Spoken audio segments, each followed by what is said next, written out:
Ho, ho, happy Game of the Year'smas, everybody! My name's Adam Cook, and I am not drunk yet, but I am here to host the annual Game of the Year Awards for God is a Geek. It's 2020.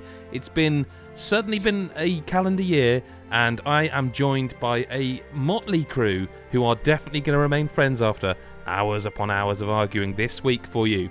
I've got my Christmas spirit, and I am joined by Mr. Adam Carroll. Adam Cook, I got my Christmas spirit. We're sponsored by Corona. Oh man, I if guess, only we yes? could somehow just... Yeah, it doesn't work. Christmas spirit, we're here, we're ready to talk. We are here with... I was going to say in camera order, because this is the first year ever we're doing this on video as well, but I'm just going to try not to confuse myself and say, you can also see on your screen, or hear, Christopher Hyde. Hello, mate, how are you? Have you got your Christmas spirit, mate? I'm fine, thank you. I have my Christmas bottle of water because Fucking hell. I need a level head for this. Oh, wow. I'm popping my cherry for the Game of the Year podcast, so I need a level head. Indeed. Not popping his cherry. I'm going to change the way and we're not going to talk about cherries, even though that is a cherry rum. But rejoining us for another year of Game of the Year fun is Christopher White. Hello, how are you? I'm fine, mate. Have you got your Christmas spirit? I'm just going to keep trying. Not at this time of day, mate. Maybe later. I've got a Dr. Pepper. I have got a Christmas spirit in the sense of... Hang on, a Dr. Pep.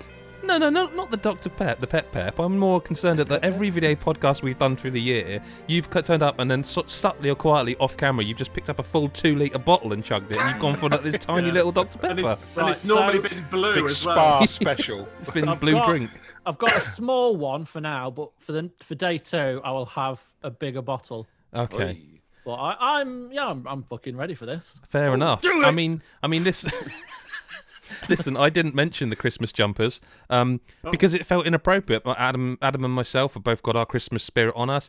Chris and Chris have both got Christmas jumpers on. Mick's just not bothered and has a cup of coffee. Hello, Mick Fraser, your first ever Game of the Year podcast, mate. It is, and you can see why I went through all the effort. Yeah, I mean, in a garage drinking coffee from what I'm in looks my like a garage tin. drinking coffee. It's not even Irish coffee. It's not a tin. It's a Ready Player One mug. I mean, it's very vaguely gaming related. Vaguely's right. And my Christmas jumpers are still in the garage from last year, so I'm technically in the vicinity of a Christmas jumper. I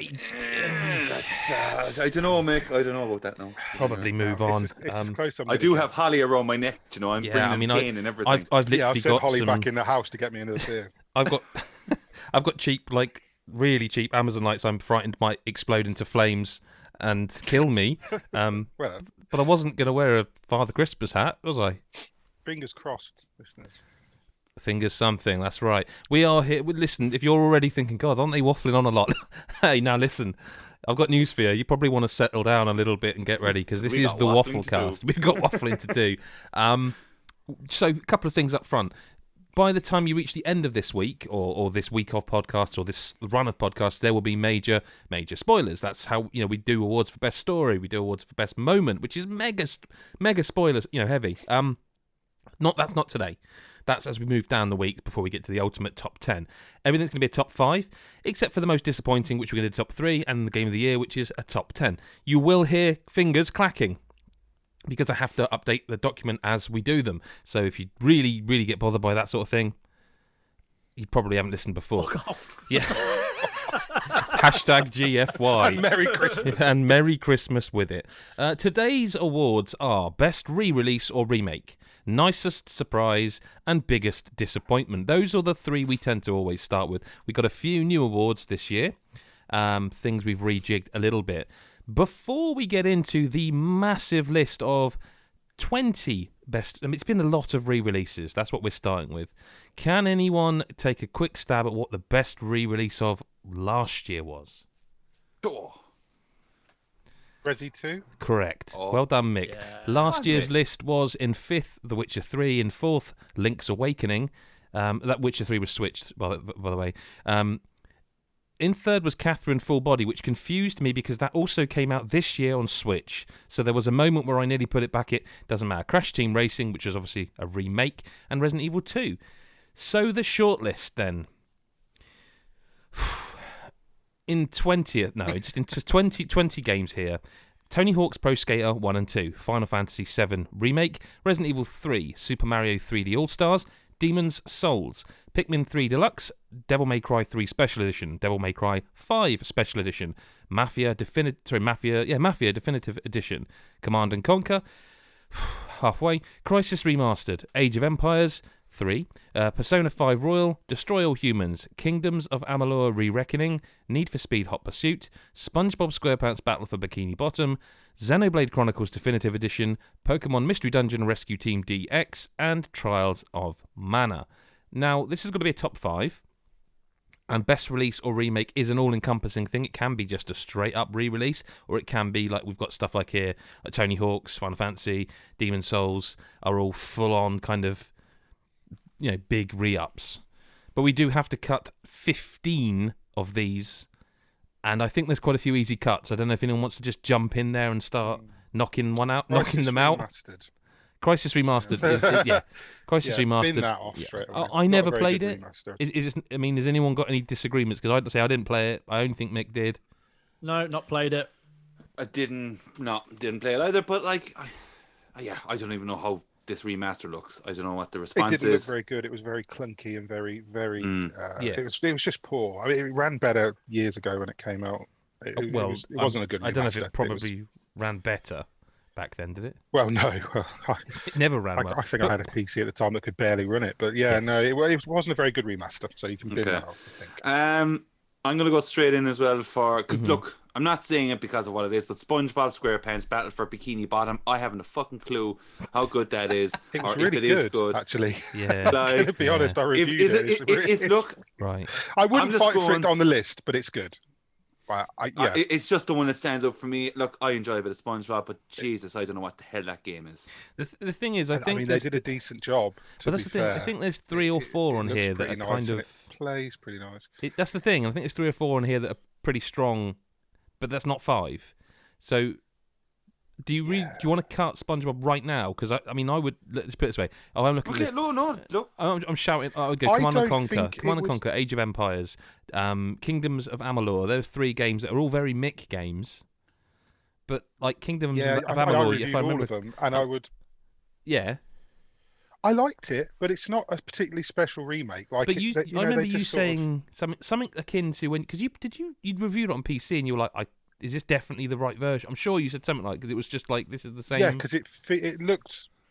Yeah, I mean, I liked the game and I gave it a high score because it's still a good game. But it's not a particularly fantastic remake or remaster. In fact, it is exactly. I mean, even to the point where I went to the special chest in the first town, and the stuff that I got for my special edition on PS3 or whatever was still in the chest because it registered me with my EA account or Origin account or whatever. So I mean, it's nothing. No, it's gone. I would tear that off, and I would probably tear off SpongeBob really because it's a decent game, but there's some strong ones on there. Well, yeah, no, fair. Okay, has anyone got any problem with SpongeBob and the one I've deleted already? I've forgotten the name of it. Re-Reckoning. No, get rid of them. Okay. Oh, Chris, calm down. Command and Conquer and Age of Empires 3. Age of Empires 3 was a decent remaster, but again, there's better. There's better on the list. What about Command and Conquer? Because I never actually got round to cut. It's. They reskinned it, but it still plays exactly like Command and Conquer from yesteryear. So, it's all right. So, are those 2 being cut before we? I've nothing to really. I don't mind it. Say about them. Yeah. Let's see. This is easy. Every year I say this is easy. We've got 5 are gone. Chris Hyde. Hello. I'm ask you, am I right in saying that you reviewed Trials of Mana? Yes. Where are we sitting with that? Because I wanted to play that game and never got around to it. So I've come very prepared to this podcast. But it's the same though. Tell me, is it worthy? There are games on this list I'd cut ahead of it. personally. Really? I'm not sure it would make the final 5. Yeah. But there are. I mean, I'm going to put a high-profile one up for a cut, which might surprise some people in Super Mario 3D All Stars. I didn't want to go over there that quick. I love a spicy cut. No, but because the reason why I know. The reason why is it's just a re-release. And I feel like a lot of these other games at least did stuff. Hang on. I didn't want to go here and get this shit This arsey straight is away. what I'm But bringing now. this I'm is what we're here for. brutality. Right. Yeah. I put it to you. There are some amazing remakes here that will absolutely finish above Super Mario 3D All Stars, and we all know the reasons why, and we'll have to get into them. But everything people have said about 3D All Stars is true. It is lazy. There could have been more. They only just, a little while ago now, patched in the inverted controls for people, which were in some of the original games, and all true. However, I put it to you, all of you, but mostly you, Chris Hyde, that all that said, they are 3 incredible games in one package still, and the package is still those 3 incredible games. And whoa. And before before we cut that, I just think, look, again, I think there are 4 games on here that are almost, we should bold them now. I'm not saying them because there's so many on here still. I just don't know that we cut Mario so viciously yet. I'm not saying I'm going to fight. Just Okay, fine. Let's cut Pokemon Mystery Dungeon Rescue Team DX then. Okay. So, Put a gun to his head. No, let me talk about it before. He just wants to cut something that people like. I like to be part of something, guys. No, so obviously this was a good game. I think I give it a 7 or something when it feels came like out. A million years ago now. Yeah, it does. I think it was like February or something. But Long ass year. It looks lovely.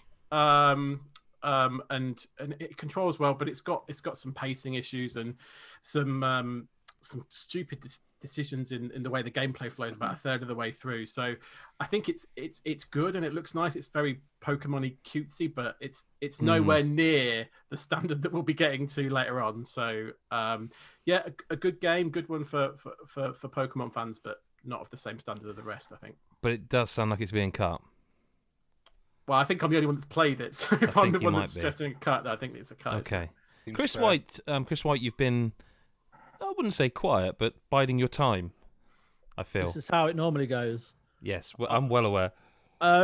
There's at least 7 games there that I would just get rid of. However, we can't do it like that. So, well, we can. It's going to cause an almighty fucking ruckus. It's not worth it just yet. We've got a few more days left. Yeah, stay friends for at least day 1. I would get rid of Destroy All Humans. Okay. Yeah.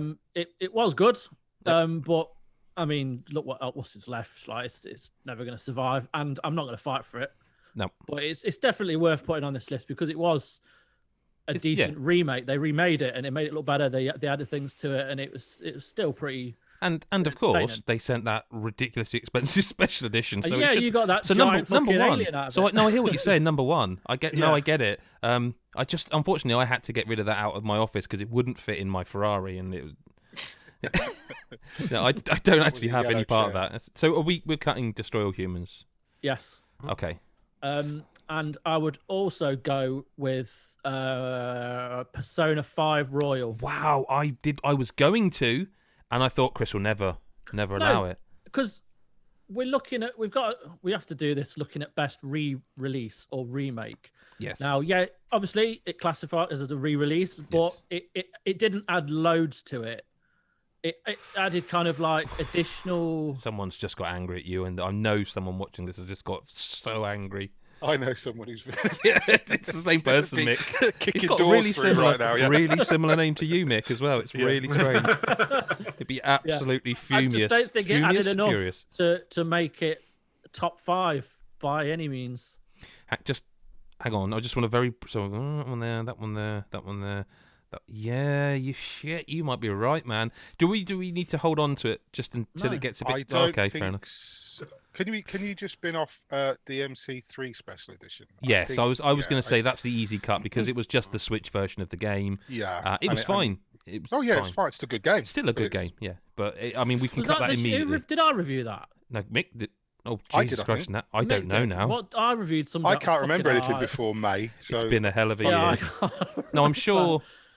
I played it. No, I think you Maybe might did I have. do video for it or did I review it? Yes, you did. You did do video for it. No, That's you why reviewed I'm- it. You reviewed it. This is not Mate, exciting to listen to. But whatever. it wasn't I'm- me. It's It wasn't gone, me, yeah? actually. Yeah. it was Yeah, Chris. delete It it. was Chris. Okay. Delete it.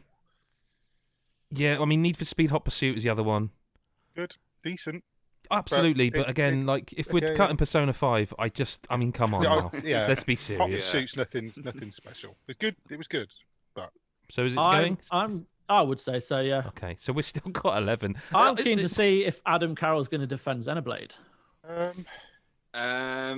Oh shit, they're all good. Now. I'm okay. Yeah, I with it know. because, It's not so easy, is it now? Sorry, Adam.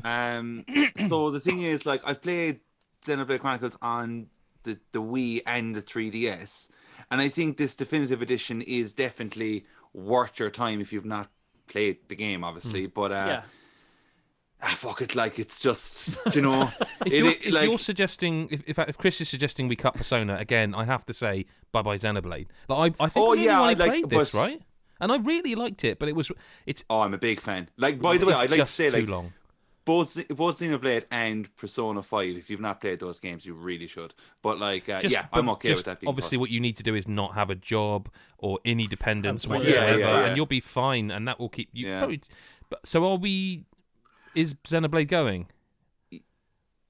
Yeah, but if Xenoblade's going, then that means Trials has to go. Yeah, okay, right. Yeah, so I think it's difficult because like, I've not actually played Definitive Edition. I've only played the original, like you Yeah. say, because I haven't got 100 hours spare to just go And the through that rest again. for that one. Yeah, and the extra stuff on the end. Yeah, true. Oh, So I gosh, don't. yeah, they added that whole. They added extra stuff at Yeah, the end, oh, like what was end that game called? content. I can't remember. I mean, I never It's saw it, something Melia, I obviously. think. Yes. Yeah. But I can't remember. I haven't played it, so I don't know what the content is. Hmm. Trials of Mana, I just wanted to keep it on there a little while, just because it was a full ground up remake. It wasn't just a re-release or anything. But a lot of these, we're getting into that Oh, territory well, no, now. now I think it that's the deserves a cut trouble. now. I think it does deserve a cut now. I mean, it's a personal one for me as well, because the Secret of Mana remake they did a couple of years ago was absolute arse, and Yes. that's my Yeah, favorite yeah. game of all That was time. fucking bomb. Yeah. And that was absolute arse, and it That's really an early pissed me bum off. there. Yeah, That's 17 so- minutes in. So it was quite nice to see another game in the series actually get some love and actually Yeah. get a decent remake, but Yeah. it isn't on the same par as the rest of this list. So So we're going to both cut. of them go. We're I cutting think they- Xenoblade and Trials of Mana. Okay, that leaves us Yep. with 9. Quick reminder for everyone: Tony Hawk's, Final Fantasy 7, Resident Evil 3, Super Mario, Demon Souls, Pikmin 3 Deluxe. Excuse me, Devil May Cry 5. That rum's gone down a bit funny. Mafia Definitive Edition and Persona 5 is still there. I'm bringing Chris Persona Hyde 5 back here again. Okay, I know which one you're going for as well. he's Pikmin 3. Tell us about Yeah. Pikmin, my man. So okay, so I think definitely. Well, both Adams I think played the original. Did I anyone reviewed else? the original one. Yeah, you reviewed Yeah. the original. Everyone Still else loved played it. the original.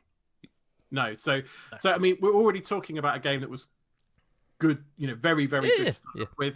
I think with this one, with the extra content and adding the co-op modes and doing it really well in a way that really, it works. Despite the fact the game wasn't built to play co-op, to have that co-op edition and it works seamlessly, and add on top of that addictive gameplay, I think is a really.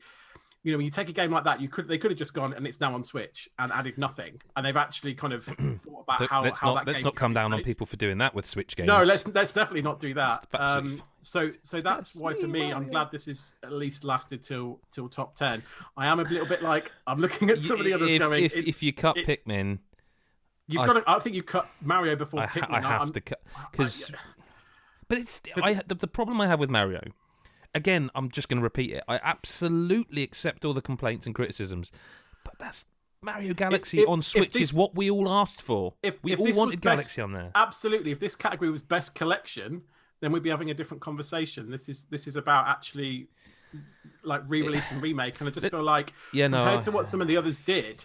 Of course, it's amazing. I love all three Can't of be them. with fucking logic this early on. In I the know. Game of It's the an Year podcast. absolute arsehole. Can I just say that, like, regarding 3D All Stars, is that like what annoys me even more? Like, I think we can keep saying the package is great and all that, but like, Well, no, the the fact that- package is bad. The games are good. There's still, Yeah, sorry, and the game I'm for sorry. the I just pack have is to bad. say very quickly, Mario Sunshine. That game did have probably the most work done to it, and I thought that game looked really nice. But then I actually always liked Mario Sunshine, so Yeah, I'm just saying that, like, I just fuck think, this considering it's podcast. also a time thing, I'm just like, well, you've brought kind of piss all else to this collection. There's literally really, nothing. There's literally nothing there for Sorry, fans to soundtracks. like lose their minds to keep a physical or download it now or whatever kind of digital side. So that time thing kind of makes no sense because it's kind of like, all right, whatever. It's just, for me, that collection is just, it's kind of less hassle to like have to pull out all these, like the GameCube, the fucking Wii, the whatever, like the N64. You know, you're kind of going, oh great, I don't have to do that. But I'm hearing you're supporting my claim for this. I kind of am, because I like, if I'm honest, it would probably be my top 5, but I've been debating this list for this category in particular anyway, It's over not. another game that's still surviving there, and I kind of think that other game, Which is I'm going to keep it in there instead. so we've already at an impasse. I feel here. So we Tell have you what to. one I would. I tell you Go what on, one yes, I'd yank out of there, please. probably controversially as well, is Resi 3. No, I know you'll argue, right? But a lot It of was these. just for those watching, rather for those Listen, those though. who were only listening. What you saw then was just a lot of people shaking their heads, going, Now I lot get of it. teeth I get being it, shown. right? But take that game. Now I have only played a little bit myself. I did sit there with my mate who played quite a lot of it. I haven't played it, or I haven't played much of it. Played about the first hour, but it's only about 5 or 6 hours long, right? There's not that Yeah. much in this game. Now, a lot of the games on this list, even the ones we've cut, have added shitloads of stuff to it, right? Now, didn't this yank the mercenaries mode It out? also which was added one of that the whole things that multiplayer everyone... mode. A Yeah, whole but multiplayer that mode. Resident Evil I didn't fucking say it was thing that good. people played Nobody for said it was 3 good. days. Right, it's shit, right? People wanted mercenaries. They took that out and put that awful crap in instead. Now, I'm not knocking how good I'm not knocking what it is technically. I'm not knocking how good it looks. I'm not even knocking how great it is to play and feel. I mean, Resident Evil 2 was a brilliant remake, and this is it's the same. It's just like, feels like more of that. But I mean, you know, you put in that next to some of those games on there that have just. I mean, it's great that it looks so good. It plays well as well. It plays like Yeah, but they took all the choice stuff out. Like, you got one path. There's no used to I in don't in the feel original. comfortable dropping feel 3 that, yet. I'm not well, saying it okay, would make a but 5, but like I we just need think to that- come back to Pikmin, Mario, and Persona really, because those 3 it seems like they're hanging. Well, fair and enough, even but then, I we've think- still got 6 games. I think out of that, with Resi 3, I feel like they took away a lot of stuff. Like, a lot of stuff that I really liked in the original. What you're saying is they took made a some of modern that video away. game. Yeah, but that's not the point, is it? That's not what I'm No, saying. They no, I made a know. modern video. They still took things out to make that modern video game. And I feel like if they had spent more time with it, if they hadn't just been, I mean, they put that out like a year after Resi 2. I feel like if they'd have kept that back, they could have given us that campaign with the choices intact. I mean, they demade some of that campaign, in my opinion. They took things away that made the campaign good. Can I just say, I love Game of the Year pods because there's some spicy statements get said. Yeah, but not This is usually this early. Not this early. I mean, there's only 2 games on there that I'd fight to the death for, so I don't really care. No, but I think I'm Resi 3. half expecting But a I text think if message you- to come through from Chris saying, "Why the fuck did you let him on the podcast this year?" No, Chris White. That sorry, not Chris. There's 2 Chris's this year. I just want to say that, like, I don't think, like, I totally take in what you're saying, Mick, on Resi 3, but, like, I'm going to say straight out that I love the remake of 3 more than I do 2. I can't. And I know there's people who don't agree with that, but 3 is just like, it is what it is. It does it's literally the same length, but like the way they took that intro of the game was unreal. I thought, the boss fight was amazing. The pacing was superb. See, that's what I've played the first hour and maybe 20 that minutes. you should push It a just bit further. and see, just when you think, like, for me, not to compare it in a way, like, because 2 was whatever last year, but like 2 drags for me in parts, especially in the sewers. In 3, we're getting the spoilers now, I suppose, but in 3, when you go to the sewers, I was like, oh no, not this again. And it just does not stay as long, which I thoroughly appreciated. Yeah. And I know that's just the way the game is, but I just think 3 is just like a far more action-paced kind of. It's like an Uncharted kind of esque vibe in ways, you know, the way it just goes. It gives you all this like blockbuster kind of style. So look, I think we're gonna have to flip this a little bit as we always do, usually by about 4 awards in, not the first one. I think we probably need to perhaps talk about things that are like guaranteed nailed on locks, and I don't think I'm going to shock our listeners or any of you by saying I feel like Tony Hawk's and Final Fantasy VII and Demon's Souls are absolute locks for this list. I just feel like if I bold them, locked in are in that 3. Yeah, so. I feel like if I bold them now, I've lost Demon's Souls. I think you're left with a bit more of a picture, because that means that take those 3 out of the equation, and you've got 2 spaces left, and from those 2, we've got 6 games: Resident Evil 3, Super Mario 3D All Stars, Pikmin, Devil May Cry, Mafia, and Persona 5, and 4 of those have been discussed for cuts. But we actually haven't discussed Mafia or Devil May Cry. Mentioned Mafia or Devil May Cry. So Devil May Cry is an interesting one. But where were you going to go, Ads? I was going to chime in on Mafia. Okay. Of course, I forgot you played that. Yeah. So I never played Mafia, the first game anyway, until this definitive edition came out. And like, if I'm honest, I think Hangar 13 have done a great job. I wasn't a fan of 3, but like this re-release and / remake, I think it does an amazing job in the visual department. Atmosphere. That game's atmosphere. You know, like, I'm not going to lie. I finished Mafia and I was just like, that was a quality story. I loved the character of Tommy. I thought it was great. All the characters in general are fantastic in it. It just, like, it could have done with that extra tweaking in the gameplay department and stuff, because I think it is what it is. It's a bit clunky. It's a bit ropey at times, you know. But at the same time, it was a great pace of a game. The style was so good, and it made me watch The Godfather straight after again. I was like, fantastic, I'm in. I think like Mafia should stay, like, and that has been my game that I'm going to say that I was comparing whether to keep that or Super Mario, and it's fucking mental to say that because of how much I love Nintendo. But like, I think Mafia is a really, really great re-release for it's a really affordable price as well, might I say. I think the pricing was very, very good. So look, we've got to go back to these. We've got to go back to Persona 5 Royal, because Chris said to cut that ages ago now. I actually haven't heard anyone say that we shouldn't cut it. Yeah, no, I know. Really I was sort of just saying it felt quite a lot to the back end of that. It did, but nobody fucking saw it. Because no, well, you play 100 hours no one first. else did. I feel like I was the only one saying that I don't want to cut it. I wanted to keep it there a bit longer, but I think if no one's going to fight for that, it's got to go now, because we've got to get this list down. Yeah, I just think if one of us had played Royal fully, I think we would definitely be seeing it in the top 5, because what I have heard and what I've seen regarding the changes and I mean, they had the grapple thing right at the start. They have the grapple thing, and there's just loads of things that they've added that were just kind of a bit annoying in the base game, the original game, whatever. Yeah. I think Royal is supposed to be an amazing ND version 2-player Persona 5. Absolutely, yeah. But none of us have fucking played it. It's got to go. Yeah. It sucks. 3 left. Pikmin. DMC5. Well, DMC5 is an interesting one, actually. Sexy as fuck, isn't it? It is unreal. Fuck it is. On PS5, it's just It's something ridiculous. fucking else. It is ridiculous, and the devil trigger, the literal and figurative devil trigger in that game. If you remember, where you would like rev the sword, yeah. and with the PS5, with the DualSense. it actually.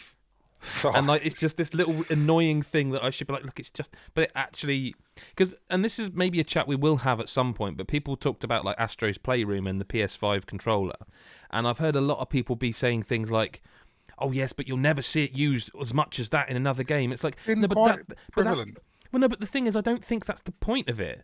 No. The point of it is that shows what you could do now, and like, I think of games where like so. The devil trigger in DMC5, shooting with the gun in COD, and it feels like a trigger. Even just jumping up, or you bow and arrow in Immortals, or going, the haptics of the controller in Immortals. Like, it doesn't have to be this kind of full-on surge of functionality of that controller. It's the subtleties within it that add that immersion, like the Devil Trigger, like firing the gun, in Call of Duty. So I don't feel that it's fair to just go, that's all they've done, because it runs. And they added all the DLC, and they added it's a phenomenal game that is worth mentioning. And we tend it. I think Chris tended that originally, and this is better. I think so, and it was in our top 5 last year, I think. And this is, as you say, an improvement. It is an improved version. I mean, I think it's a difficult one to just cut. It's, but something's got to go here. Three have got to go. And I feel like Pikmin and Super Mario are the ones hanging on right now.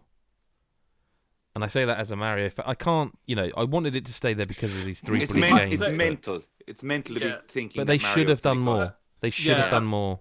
I mean, from my perspective, I thought it should be cut relatively quickly. Not because it's bad in the sense of the games in question, but because it doesn't do as much as even the things you just described about Devil May Cry. It's a collection of 3 ROMs with the soundtracks included, and someone's made a menu for each game. It really is. Yeah, and that doesn't mean the game. And by cutting it, we're not saying the individual games aren't good. We're saying the package is what you buy. Which, hey, when you're listening to this in 3 months' time or 4 months' time, I forget when, you won't be able to buy it, which is a whole other discussion. I think Mario's got to say bye-bye. Okay. Everyone's nodding. Okay, and I do think Pikmin has to go with it. I think looking at the rest of this list and what other people are saying about some of the games I've not actually played, I think those games probably do a bit more than what Pikmin has added. Although I do think cutting it at this point is a testament to it. So yeah. Yep. Okay, so we are down to leading one cut. Basically, it has to be Resident Evil 3, Devil May Cry 5, or Mafia. Because so the only one that's anyone said anything negative about is Resi 3. So, that was only me, and I was the minority in that. So. I know, but I guess it's more about is that how we're going to have to do this? I think if you took it on merit, if you took it on pure merit of what they bring to the, if you consider that a remake or a re-release in the modern day should add something to the game, I still think Resi 3 probably adds less than the other 3. But then Resi 3, but Resi 3 was a remake, wasn't it? It wasn't just let's reskin this or let's add DLC to it. I mean, they built that back up from the ground again. So I'll be honest. The game, after we just talking about the game that has done the least here is Mafia. But I just think it just for me, I've never played that game before, so it's kind of like, hey. If you took, I might regret this. If you took Devil May Cry 5 out of this list, you have 5 games that were basically entirely remade. Which isn't that the point of that? No, because it could be a re-release. We've had Switch reports like The Witcher 3 running on Switch was an absolute revelation, incredible, and they even had like cross save. So we can't just discount. I don't think we've cut any of that though. I don't think we've cut anything for that reason. But it does. And I mean, if we cut Mafia for that reason. No, I'm saying cut Devil May Cry. Oh, sorry, Devil May Cry for that reason. I mean, we haven't been biased towards. No, but I mean, Devil May Cry 5, like, could you have perhaps potentially had the visuals and performance on the PC originally? People did run that game at mad frame rates. They did add the content. They added the, I don't want to spoil stuff, but they added a certain character's stuff. I feel like Resi 3, I get how Mick feels, but I feel like Chris White and Adam Carroll want that on this list. I definitely do. Yeah. And I feel like Devil May Cry... To me, it's Devil May Cry 5 or Mafia at 5. And the other one goes, personally. It's Devil May Cry or Mafia, it is. And, like, I'm the only one who has really spoken about Mafia. Well, Chris reviewed it, didn't he? I can't remember. You're going to hear that a lot this year. Who reviewed it? Can't remember. Like, what would you... Like, Chris, this is a weird one for you because you've reviewed both of these games, well, aside from the special edition of DMC, but, like, what are you saying? Mafia added a lot to flesh out the story, especially of his girlfriend. They added a lot of that in to kind of make her more of an actual character as opposed to just someone who hangs out at the pizza place and dates him. Like, they tried to flesh out the story, whilst, like you said earlier, the gameplay, some of it was and still is a bit Funky. a bit clunky, a bit shoddy when you think of other games, but it added like the biking section and stuff like that. It did, and the visuals are fantastic. They run really well. So Mafia has to be in the top 5 at least. What would you cut then? I'm not saying it has to be Devil May Cry or Mafia, but what would you cut? Out of all of these 6? Nah, only joking. Just tell me, you can joke. It's not even worth trying. Probably Devil May Cry, because it's one of the best games of the last few years, hands down. But does it do enough in the re-release that you couldn't, like you said about the frame rate and stuff? That already exists. It just happens to be on the PlayStation 5. And Xbox Series X, we should say. Enough to kind of... It adds all the DLC. It adds the virtual content. It adds... Yeah. But I could quite happily go and play the other version now because it's still amazing. So it still runs excellently. I think... Am I wrong here? I feel like it is between those 2 games. Oh, it I is. would say so. Do we need to just take a vote and... Yeah, I think so. Okay, so which game do we... Well, Chris, you've just said Mafia. So you're saying... Mafia too. Okay, so that's 2 Mafias. Mick? Yeah, I'm Mafia. Oh, okay, well, it doesn't... Chris, what would you have been? Devil May Cry, no joking. I'd have probably gone what everyone has said, because I've not played Mafia. I'd have probably said Mafia based on what people I would have kept Devil May Cry 5, but that's fine. So we do have a lock then. Mafia is... I've got a suggestion for 5th place. Okay. All right. Mick, he ain't wrong with a lot of the things he was saying about Resi 3. I think Resi should probably go 5th, because thinking about it, Mafia does a lot more. Well, they changed the story, as you said. They actually did change the story. They've changed the story. Just they've a redo. Added to it. Like Resi 3, I loved playing that game. It was like Adam said, like an Uncharted Resi. It just felt a lot more freer, and there's a lot more action in it. And the stuff with the Nemesis was brilliant. And not only did it look great, it played well, and I quite like the fact it was relatively short, because Resi 2 did drag in places. Yeah. But when it comes to remakes, Mafia definitely should be ahead of it. Can I play devil's advocate there for a second on Resi 3, right? If we didn't get the Resi 2 remake, what would we be thinking about Resi 3? Why haven't they made a Resi 2 remake? Yeah. He's right. Yeah, no, he's no, right. I know what you're saying. But I'm just wondering, because I feel that's a part of it that doesn't really... It just looks so good. The original was also kind of Resident Evil 2.5. The original Resident Evil 3 and I just feel 3 always gets that kind of like, not a dirty stick, but it just gets that thing where it's like, it's a really good game, but Resi 2 came before, and that's that. And also then Resi 4 came after. Well, it didn't, because you had Code Veronica. Like for all the complaints that Resi 3 gets in ways, like 2 got away with a lot. Like in its remake, it just did. Like there was very little. It blew my mind when reviews came out for 3, and it was like hitting 6s and 7s. I was like, "What the fuck?" I was like, "They're not that different. Like they're not different enough to warrant really 4 points." Like, I personally would be saying Mafia's 5. I would also with you, yeah. I would say Resi's 4. Resi 3 just kind of was just like, I didn't think I was really up for it because of the year that it has been. But then when I played it, I was like, oh, fuck, that's exactly what I wanted. That was great. It's just with Mafia, I'm hearing a lot of, like, no, it's a really nice game. I enjoyed it a lot, and they did a good job. But I'm not hearing... Wow. Passion. Not hearing, yeah. Like, and even like with mixed passion for anti-Resi 3, but I do hear that passion for Resi 3 in favour of from YouTube. And I have to say, I'm one of those that I preferred... Not overall 3 to 2, because I think 2 is just... It is Resident Evil 2. Like the opening hours of that game will just... They are what they are. We all know that. But Resident Evil 3, I actually think they did try and do more with, like the opening of that game, which I'm not going to spoil, but like the first person stuff. Like they did try and put a bit... And as you said... And we're going to come to this when we have to talk about Final Fantasy VII Remake.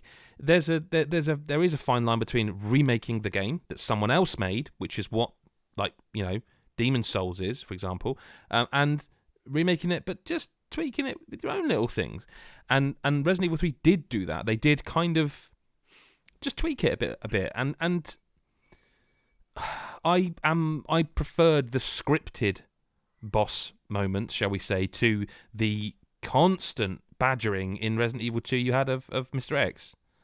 So I would have to throw my hat in. Get really fucking irritating. Yeah, and whereas at least with 3, you could always speed run it because you know when it's coming. It's scripted. He appears at this moment every time. This moment, and I have to say that if we're talking, well, we are talking which goes at 4 or 5. I feel like there's so much more energy and passion for Resi 3 than there is Mafia. I don't think Resi 3 or Mafia go any higher than 4 or 5. I just don't think they can live with the competition in this top 5. But for me, I would go Mafia, then Resi Evil 3. I got no dog in this fight, so I mean, it's up to Chris and Chris Hyde. I don't think Chris Hyde's played either, so...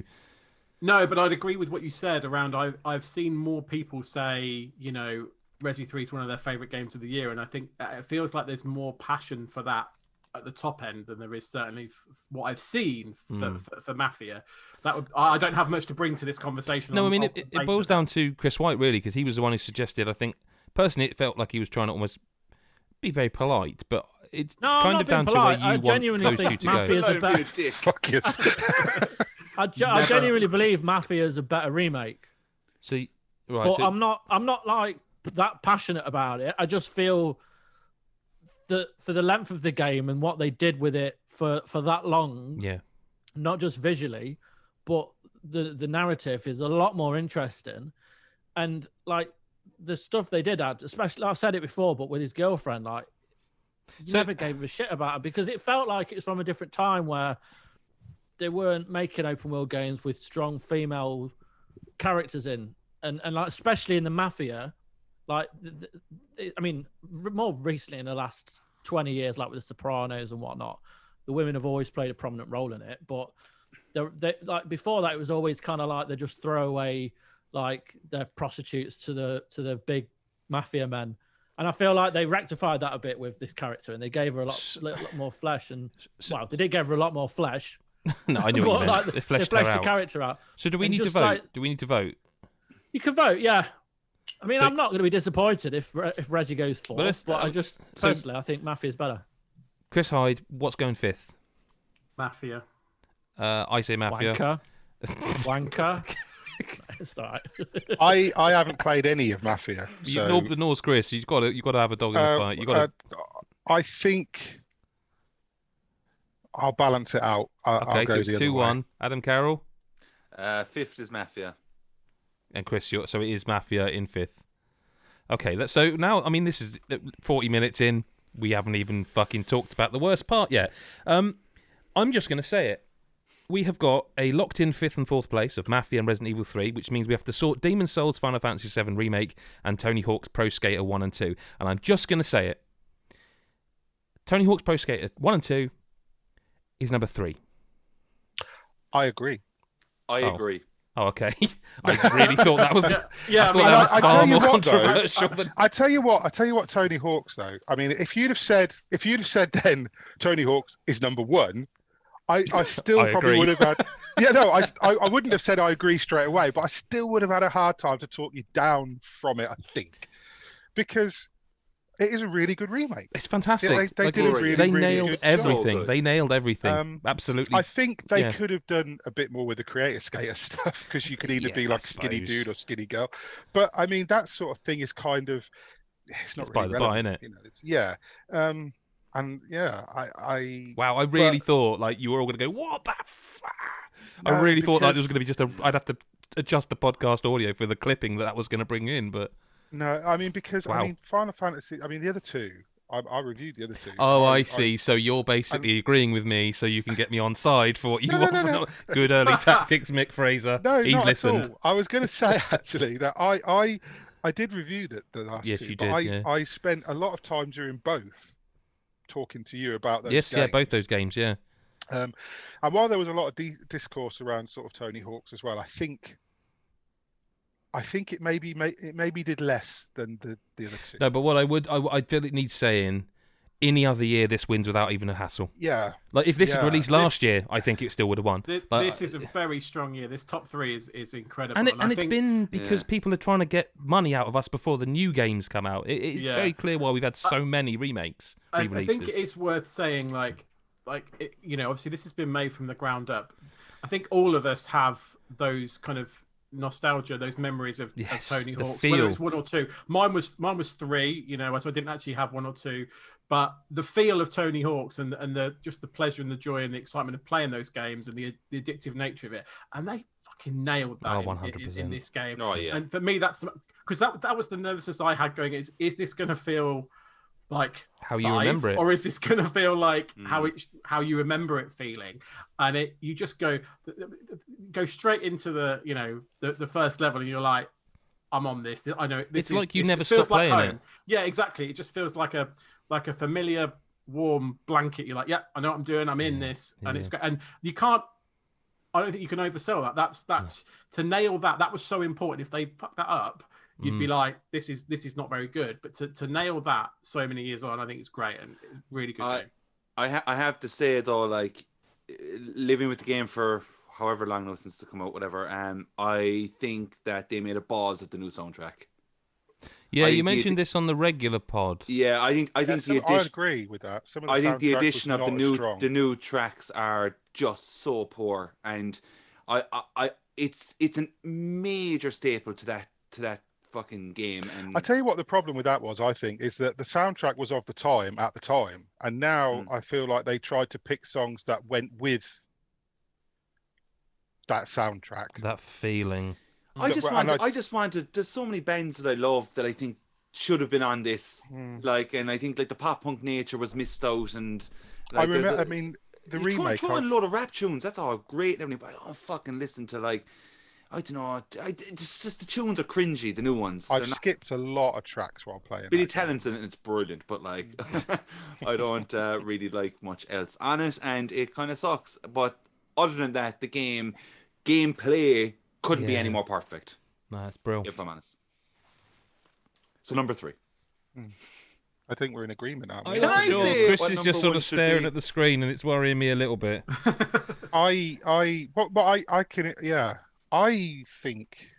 What are you going to say? What's number 1, Adam? Adam Carroll. Well, hang on. What? Chris, are you happy with that number 3? Oh yeah. Yes. Adam just answered for him. Oh yeah, he is. He's fine. Yeah. He's fine. I haven't. Get over it. I haven't played Demon Souls, but I can't deny that doesn't look fucking incredible. Yeah. Okay. That Final Fantasy VII remake. I know this is closer to your heart than mine, Adam and Mick, to be fair. But there's no doubt that is not number 1. Like, how can it not be? Like, well, that's the question, isn't it? That is the question. They've gone from everyone knows what it looks like on PS1.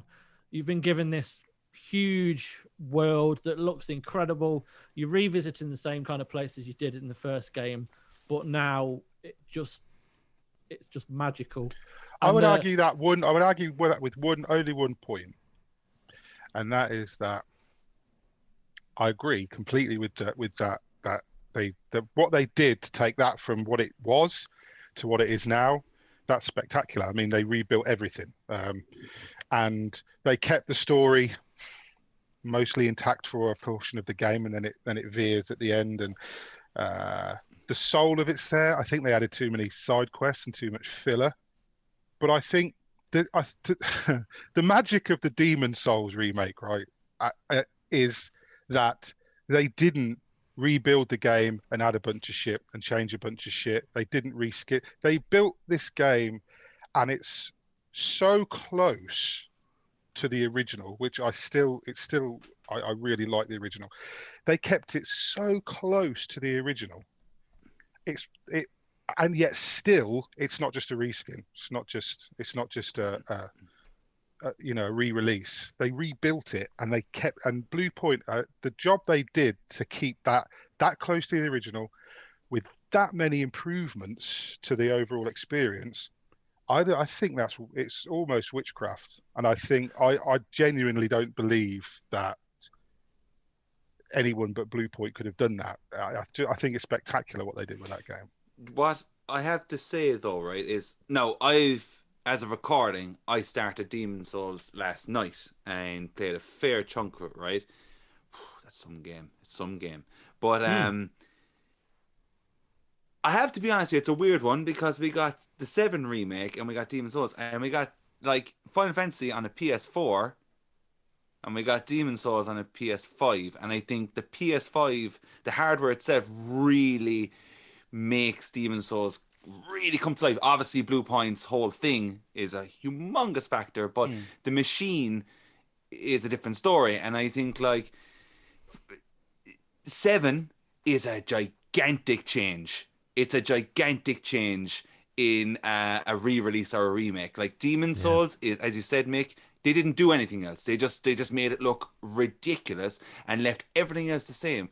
But Final Fantasy 7 Remake, whether you like it or not, when it comes to the fucking whole end bit, that game it's mental to take what is probably the most critically acclaimed game of all time and do that and like make the combat what it is and stuff. And like, well, they took the old game, added the new combat, but they made the new combat actually good.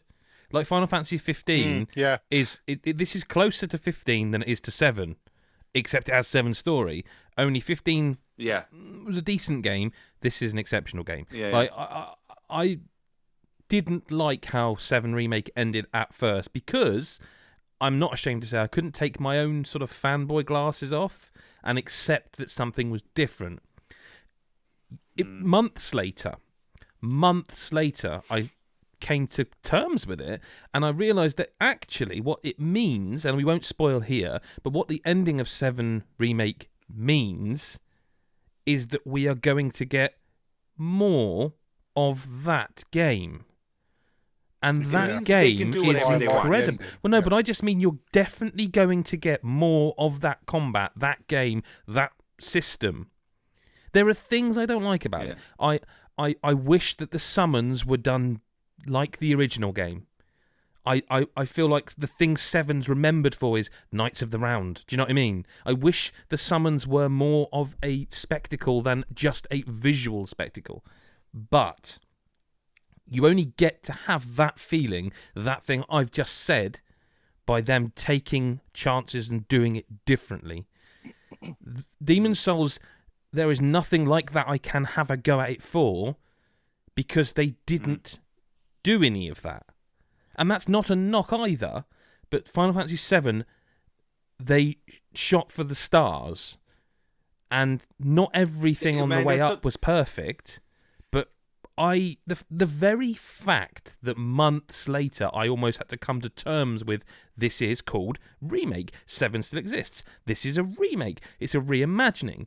The fact that months later I still was thinking about it, it kind of then dawned on me and made me realise this is magic. Like this is a game I played, what would it be now, 20 years ago? I don't know, maybe not 20, 15 at least. 15 years ago, and is my joint favourite game of all time with Super Mario World. And I never believed in my lifetime that yes, it was announced, but I was like, yeah, all right. That and Shenmue 3, yeah, of course, they'll come out, won't they? And they both did. And one was fucking awful, and the other one was... Oh, poor Chris White. Chris around the face. No, he agrees. But this other one was... I'm still thinking about it now. I wish I had the time to play through it again, man. It's that good. Tell me this, Ed, right? Like, knowing that game for what it is in its original form, right? When Cloud jumps off that train at the start and meets the gang, it's just goosebumps. And when you're just running, and this is what it is, this is what you're doing, this is the combat, this is how There's a lot of moments in that game that are like that. There are a lot of little moments in there. But it's the little moments that hit you there. I'd go further back. When I first booted that up, there's times in our job where... that's exactly. There's times in this job where you do feel slightly privileged, like whether it was getting The Last of Us 2, like I don't even remember, Chris, you tell me, it was 3 or 4 weeks before, it might have been 4 weeks before it came out. It was one of those moments where you genuinely feel quite privileged. It doesn't change how you feel about the game. If the game was shit, it still would have been shit. It had just been shit 4 weeks early. But booting up Final Fantasy VII, a game that had that much of an attachment to me, weeks before it was out, and that music and the sword on the screen, that sparse title screen, I just left it and I was like, fuck, this is it really was one of those, this is happening. I'm going to play this. And I did, relentlessly, for a week, non-stop. It's all I did. I just kept playing it and playing it and playing it until I completed it. And I think the fact that after it I was like, kind of like, oh, I'm not so sure, I think that actually is a testament to the, not bravery, because there's a year of things where people have been brave, but a testament to how much of a remake it is and how good it is, that it leaves you thinking and like... Yeah. You know, I was reading fan theories. You know, I was like, when this game comes out, I've got to see what other people think. And the amount of stuff I've gone through, like there's a scene very near the end in the sort of new stuff where like I was like, oh, what does that mean? And there's someone, I read a Reddit fan theory, I was like, yeah, no, I see how that could mean that. And it's like, no, it's for me, it's number one with a bullet. And that's not to say Demon's Souls is not terrific, but it is... Seven just does, like, I just think it's so funny how it just went off and just did its own fucking thing near the end. Quite late. In a way. Well, and you were just like, the shadows weren't there, or the ghosts, or whatever they're called. They weren't there. Yeah. A mate of mine's playing through it at the moment, and he texted me and say, "Was this there to begin with?" I was like, "No," but also, mate, just go with it, because and there's, you know, and I wish it had gone further in the story. I wish I could have met some more people that are in that game, but I will in Remake Part 2. I mean, Chris Hyde hasn't said much. I think Mick would probably prefer Demon's Souls, but I don't know. I don't think I'd fight it. I mean, for me personally, massive, like you said, you know, Final Fantasy VII is probably the game dearest to me of all games. Like, and it was a big part of my sort of teens, and probably the first game I ever loved. Blah blah blah. I've said it all in the review. I've said it all countless times since. I think, yeah.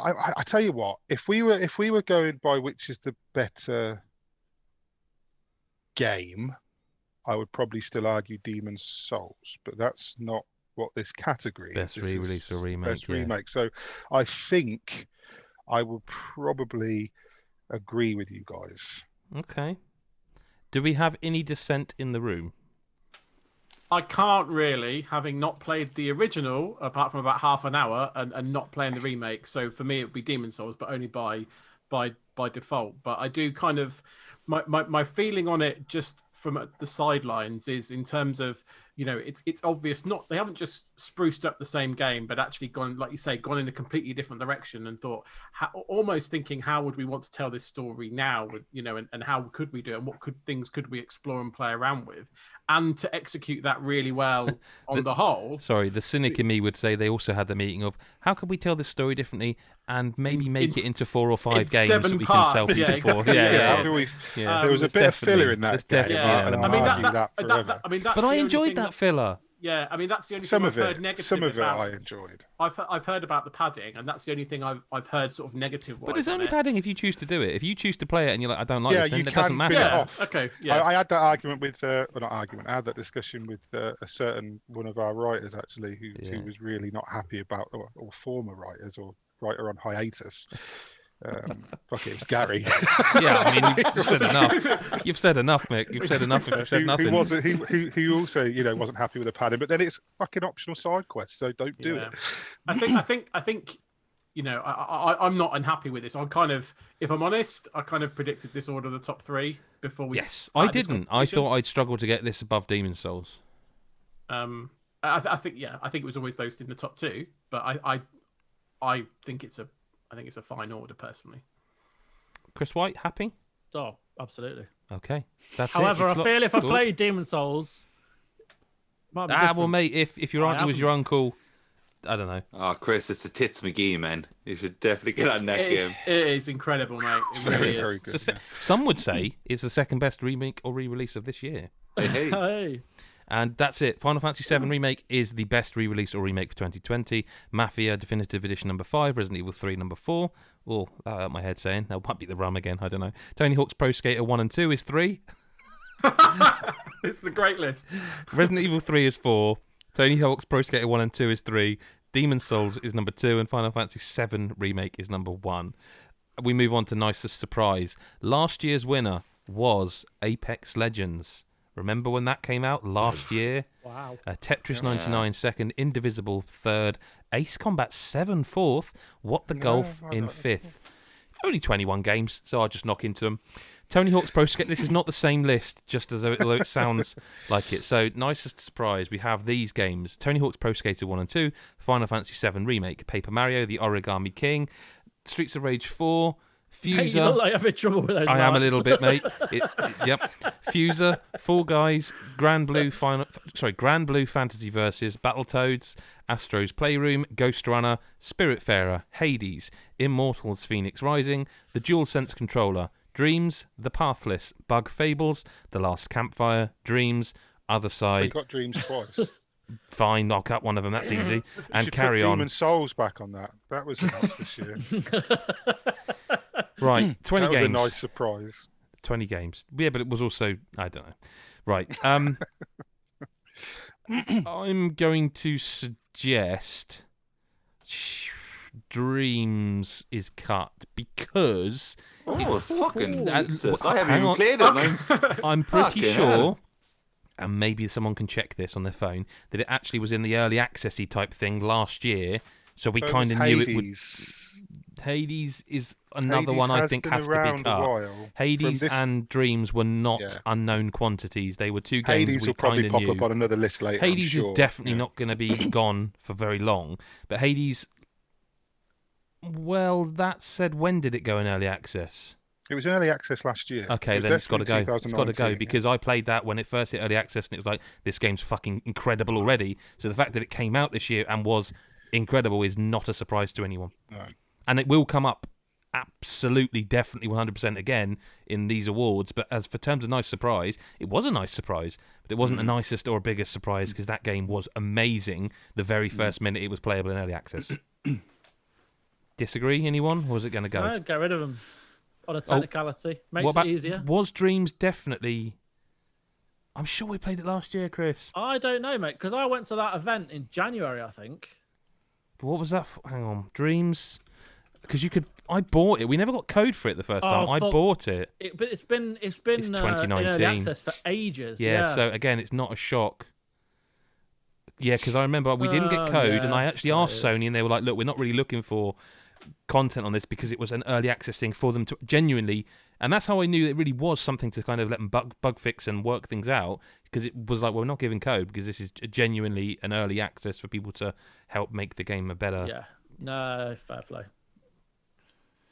Is it gone? Is it? Yeah, because it's not a surprise, is it? I mean, I'll cut it. I'm gonna cut it. Got it. I agree. Yeah. Ruthless. Can I? Route to the limit. Is it too early to announce a lock? Ooh, nice. It's a bit With early 18. with Mix it 18 up. games. It narrows just- the field. I'm just I mean, saying, like, you fuck it, you just don't get it need in to there. say it because I know which one it is. We all know which one it is. I don't. Carrion. You definitely. Oh yeah, Carrion. Yeah. I was going to say Spiritfarer. It's a Okay. game Look, the most expensive and also the least expensive game on this list. You're talking about. Mm-hmm. Yeah, I know what he's Yeah, talking about. Yeah. But Fall Guys. Let's talk about Fall Guys. Because someone snuck this fucking thing on here, and I had. It's not a list I had to make an approval on or anything, but I don't remember it being on there before we started. Would you want to leave with it then? Given you Who sound put quite it emotional on the already. list? Whose nicest surprise is it? Because it's not mine. Oh, it's not my nicest surprise, but the way it took off was I just wondered if anyone else had played it. I played Adam it, mate. has definitely played it. Definitely Chris is played a it. master of it. I know that. I know Chris is I've the... played it. And I am actually the dog's fucking- bollocks at one of those mini games. I have to admit. See, is it a nice surprise? It's a surprise for you. I'm not ready You to don't talk about like this it. game It's yet. not I'm nice for you. I'm not ready to talk about this game yet. There's 18 other games. Sorry, 17 other games. There's got to be a game we can cut. I think it got blown way out. But anyway, we'll probably come to it. What the fuck is Grand Blue Fantasy Versus? Okay, I put that on this list that no one's gonna back me with, but it is a fighting game. sounds like a fucking porno. No, it's a fighting game, and the other games that people would know that from, it was like a gacha game, one of those loot box games on a phone, and they made it out into a full fighting game. And it's amazing. Like, it has the most incredible art style, stunning to look at, and it's a really accessible and deep fighting game. But no one but me's played it. I did want to give it a shout out because I really think that game, it was truly brilliant, like really Can't good. argue it off the list. I've never played it. No, but also it's like what I'm saying is everyone else is going to argue at least 5 more above it. Yeah, maybe. So I am happy to get it cut. It was just one I wanted to give a shout out to because it genuinely, like, I really, really thought that was a lovely surprise because it's a bit like Genshin Impact in that you hear about it, and you're like, oh, that's those gacha games, isn't it? Oh, and then you play Genshin Impact, which perhaps should also be on the list and then cut again. They're both games that you would expect one thing from, but it's completely a proper fucking really good game that looks and sounds amazing. Has like it's a fighting game with a story mode. It plays really well, but I'm acutely aware that no one's played it and it's not going to get on a top 5. But I did want to give it a shout out, and I'll cut that now. Okay. Same as Other Side, actually. Other Side is another one I would target pretty quickly. I mean, I put it on the list just again because I thought it's not going to get mentioned any other way, and it was one of the I wouldn't say most unique. I mean, it's a turn-based tactics game, but it does some cool stuff, and it's available on everything. Yep. It's a decent game. I just wanted it to be mentioned because I didn't expect it to be as good as I found it. But But I'm happy for you to, you can. I'm going to follow in Mick's footsteps here and do the same with 2 other games on this list. 2? Fucking hell, Chris is pulling the guns out. Oh. Yeah, man. Bug Fables. Okay. Right? Quality game. Very much similar to old school Paper Mario. And the way it's a surprise is because Adam went, do you want to review this? So I've never heard of it. And then I looked at it and I was like, oh, it looks all right. And then I played it and it was fucking brilliant. A really nice surprise, but it's not going to compete with the others. Yeah, the Last Campfire is another one that was done by No Man's Sky. Yes, Hello Games. And if you haven't played it, definitely give it some time because it's a really cool little puzzle game. It's dead chilled puzzle game. It's got a nice kind of vibe to it, and the story's quite good. It's not worthy of our list, but it's just a nice puzzle game that's well worth mentioning. But knock them off. I'm back. Sorry. Okay. It's fine, Mick. It's fine. They're both fine to cut. Adam, I think you've been wanting to cut one for a while. Yeah, this is a spicy one though. I think we should cut Tony Hawk. And my argument towards it is very poor, but we'll go over it. Well, let's cut it then. Yeah, fair enough. Be a politician, mate. What's coming next is absolute dog shit. I don't have a leg to stand on, but I'm going to go for it anyway. I'm going to fight for it. Yeah. I think Tony Hawk, it was either it had to be good, or it was just going to be another shit Tony Hawk game. So it came out good, and I was like, excellent, it's good. But the last attempt at remaking or rebooting was shit. But then on the other hand, Activision have done a lot of really good remakes recently. I have to say the surprise for me was when I never thought in a million years it was going to feel exactly the same as playing the first and second It's one. a very early cut with 14 games on it.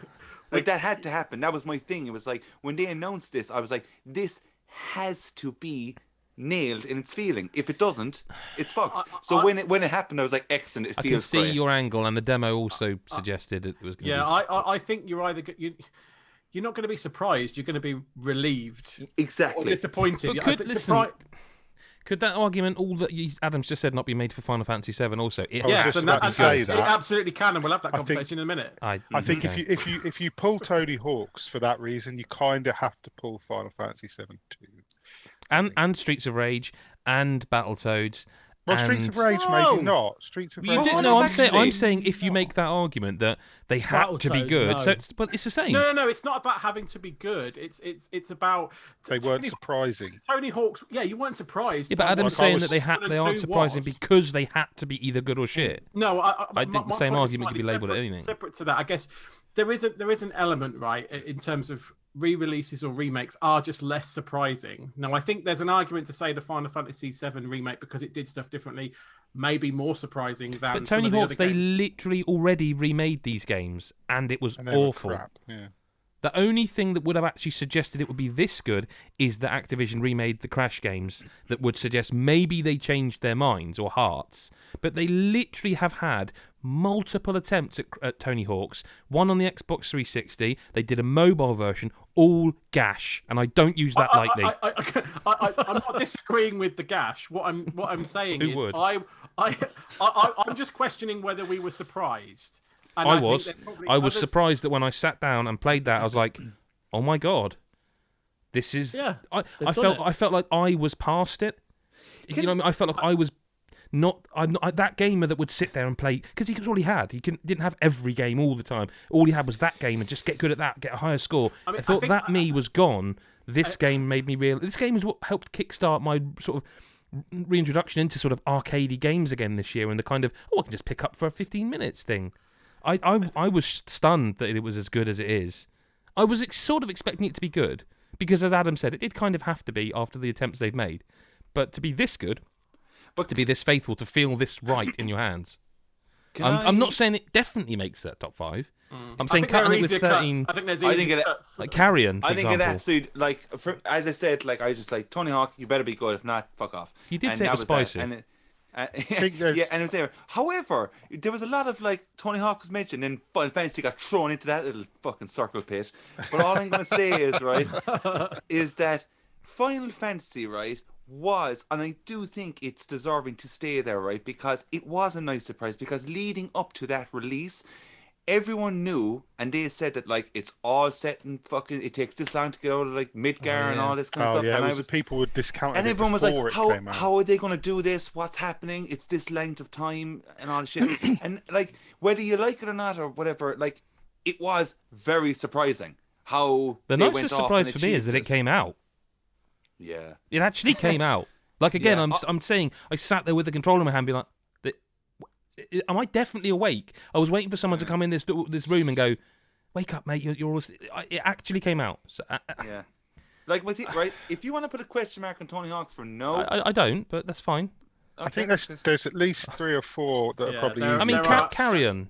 Yeah, okay, so I put this on the list because I feel like it's getting an absolute beating off of Tony Hawk's. But it was one of those indie ones that I'd not heard of and then played it and actually found it really good fun, really quite addictive, well made, a nice little Metroidvania, really cathartic to play and just kill loads of enemies by being a swarming blob and just I wish I played this consuming them. before recording. So See, I just feel like it's probably one of those ones that wouldn't get a mention anywhere else. And actually, it's a really nice little game. It feels like a pacing's Devolver really indie good. game. Yeah, Now, I'm sorry to be does. reductive, but you started this when you went for Tony Hawk's. I'm sorry. You take the gloves I'm not off. suggesting it doesn't get cut. I'm giving it its 5 minutes and then saying I agree it gets cut. But I think it is. It was a surprise. already. to me. I know, yeah. Look, just mute just saying. Chris and carry on. Jesus. Carry on. Yeah, there you go. Carry Yeah. on. You started it. Are we cutting Carry On? I started it. Opinions, mate. That's what the world. Are we cutting it? Are we cutting it? It's already gone. I can gone, put it you back on. Can't. I'm having a fight with some fucking cheap hammers and Yeah, you're having a LEDs. Give me bad a time with break. those lights, fella. Gotta get yourself some holly. Are we cutting Carry On? Carry on. Yes. Carry Yes. on. Yes. Okay. Oh, yes. it's fucking gone. It's fine. It's gone. It's gone. I tell you another one I wanted on there just because I just wanted to mention it was that, and that's the Pathless. Yeah, I played Go on, this Mick. today. I tell you, this list looks good. I played Right, it today. the Pathless. What do you think? At first, I was like, and maybe I was in the wrong place. Because there is a period during the recordings of these where you're like, I really need to get a couple of these games just Yeah, and you touched sort upon. of just bang them out. and yeah. and it was kind of like I wasn't really in the mood. I just wanted to sit there and do nothing. And I played it, and at first I was like, "Oh, this is another bullshit indie opening." It's such a sort of no, but there is. I don't mean that because I love me indie games, but there's some How's games that rum going?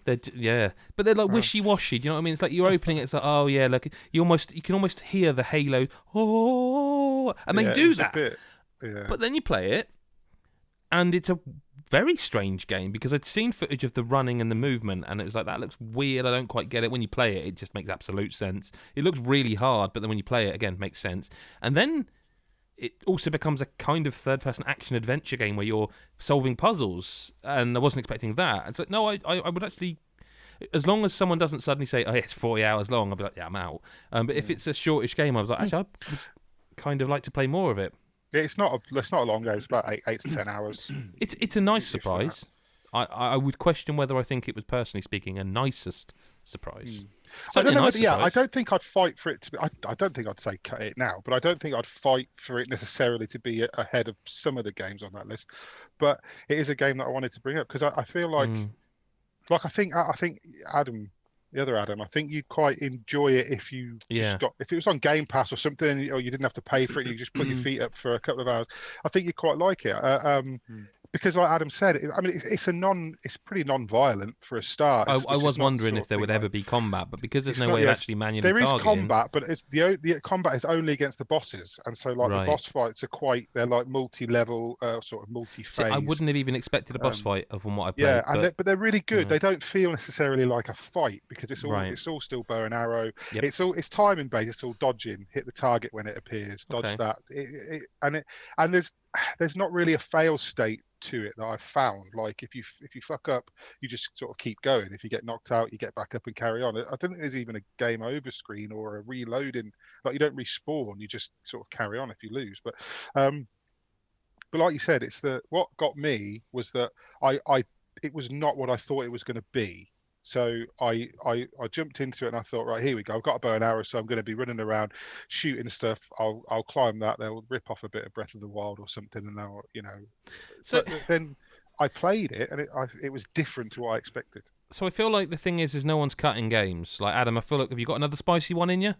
So to speak? I have I have one. I think Paper Mario can be cut. Okay, right. No, he's fucking awake now. Yeah, and see, this is why I like this whole podcast business. I think as much as I really love Paper Mario, I think like it's another situation where I'm like, here we are now, Paper Mario, you need to be good. Because we've had too many duds. Can't keep using that argument. We can't keep doing that. Right? Okay. Not. But I'm only doing. It's only for the. But it's a fair argument. The last few Paper Marios, it's a franchise. It's Mario.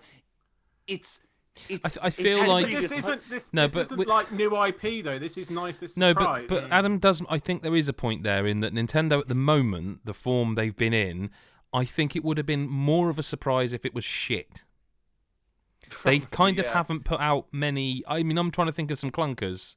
No, but I do think I think this one is probably closer in terms of. You look really genuinely angry. It's worth watching the video for. No, genuinely I am, looks actually angry. No, I honestly thought this would be one that would get a lot nearer the top 5. So I'm unhappy about this one right now. So for me, so for me, sorry to cut you off there, but sorry, that's really rude. So Adam said it. This is why I love these podcasts. Yeah, there's a few reasons why for me this is up there. So firstly, there was the announcement. It was like this game's coming out in like a month, and you're like, whoa, wasn't what? Like it's coming out like in a month. Like surprise. Yeah, and no, that was a nice surprise. He's actually got you. You don't have to. Do you know what, Chris? I would actually say stop there. Put a pin in that for if you need a round 2 because you've just. I'm going to say it. I'm someone here now. I'm in your corner. You've won me with that. That alone warrants a nicer surprise. Nintendo did that a bit this year, but that was the best one. When everyone was going on about Nintendo, and Adam, you listen to me, Adam Carroll. You were doing it. You were going, fucking hell, yeah, but surely we just need some. They're going to announce this. When are they going to do anything? And then they just went, this is the game and it's coming out. And everyone's like, oh. And it was an actual surprise. The technicalities are the best ones. Yeah. And they were doing so well in so many areas with that game, and I was like, oh my god, and the dialogue is amazing.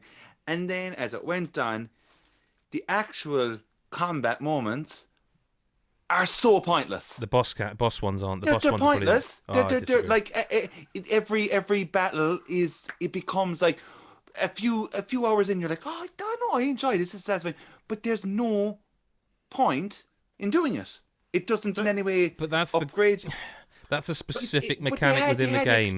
They had XP in previous Mario games, Paper Mario games, and they got rid of it, and that baffles my mind because even if they just fucking gave you XP, that you could be like, well, at least I'm getting that, even though it does nothing. That just was like, why have they done this? Why have they done this now? But that doesn't, for me, that doesn't change where it lands in this list. It might change where it lands in a different list. Fair enough. I think there are much easier cuts on this list. Name by one. Far. Let's go for one. Fall Guys. Oh, yeah, fucking get that game off the list. That's a Right, pile of bollocks. so Okay, no, I don't think anyone expected it, and the Are you the seriously PR going to make me be the one that fights for Fall Guys? Seriously? Come on. You're telling me Fall Guys wasn't a nice surprise? Like or dislike the game? Nicest. This is the thing. An indie developer that. I mean, I was right. I'm going to just say now, this right now. I'm a humble man, but I was right about this game. I said it wouldn't have the legs, and it has dropped off considerably. But as much as I put on a character for disliking it, and I'll be honest with you, I don't like it. It's not for me. I don't enjoy it.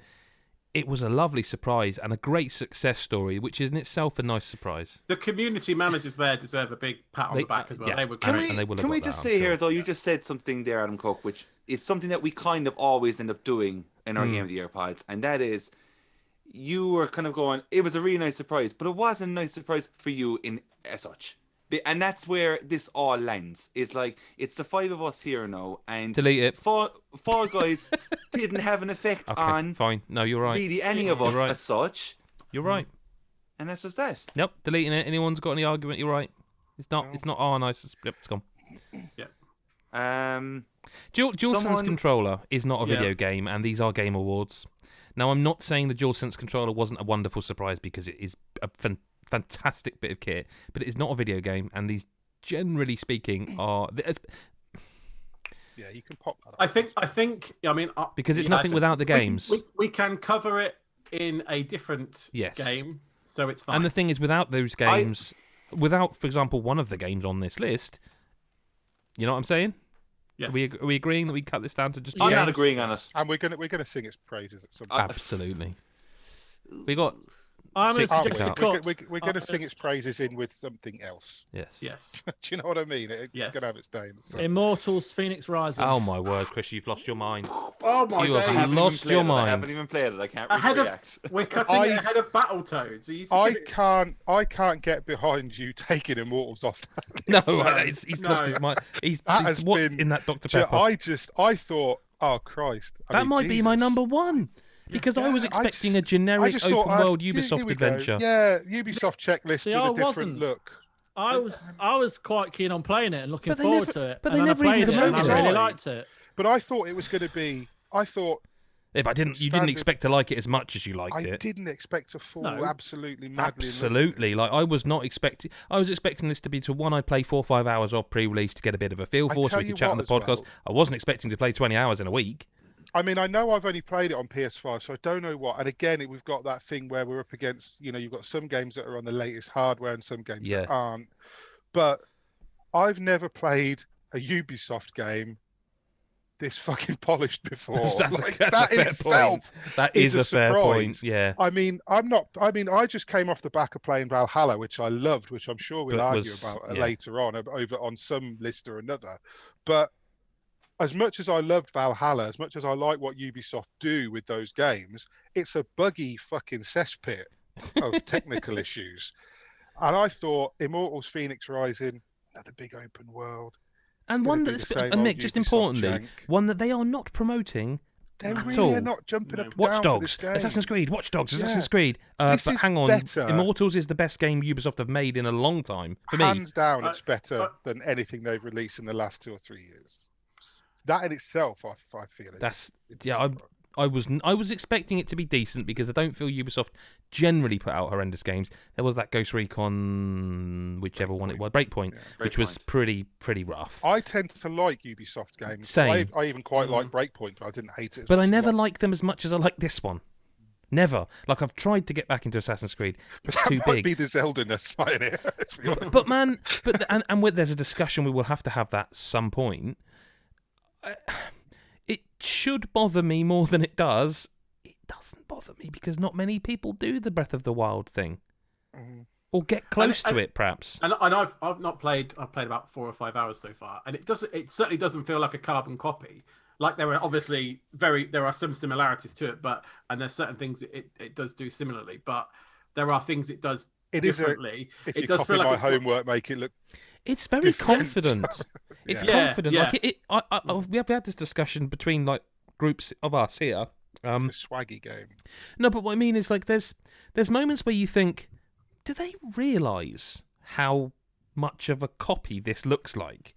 And then you approach one of the lyres, which is a mini harp, and it's playing a do do do do do do do do do do, and it's just in a slightly different key to what Zelda would be, and you're like, that can't be a mistake, right? And then you're like, well, maybe, just maybe, they said to someone, could you just put some sort of harpy music on, and they did that, and it was a pure accident. And then you get to I was above a combat encounter, and the guys down there, they were chatting. It was like the soldier enemies, and they were having a chat about.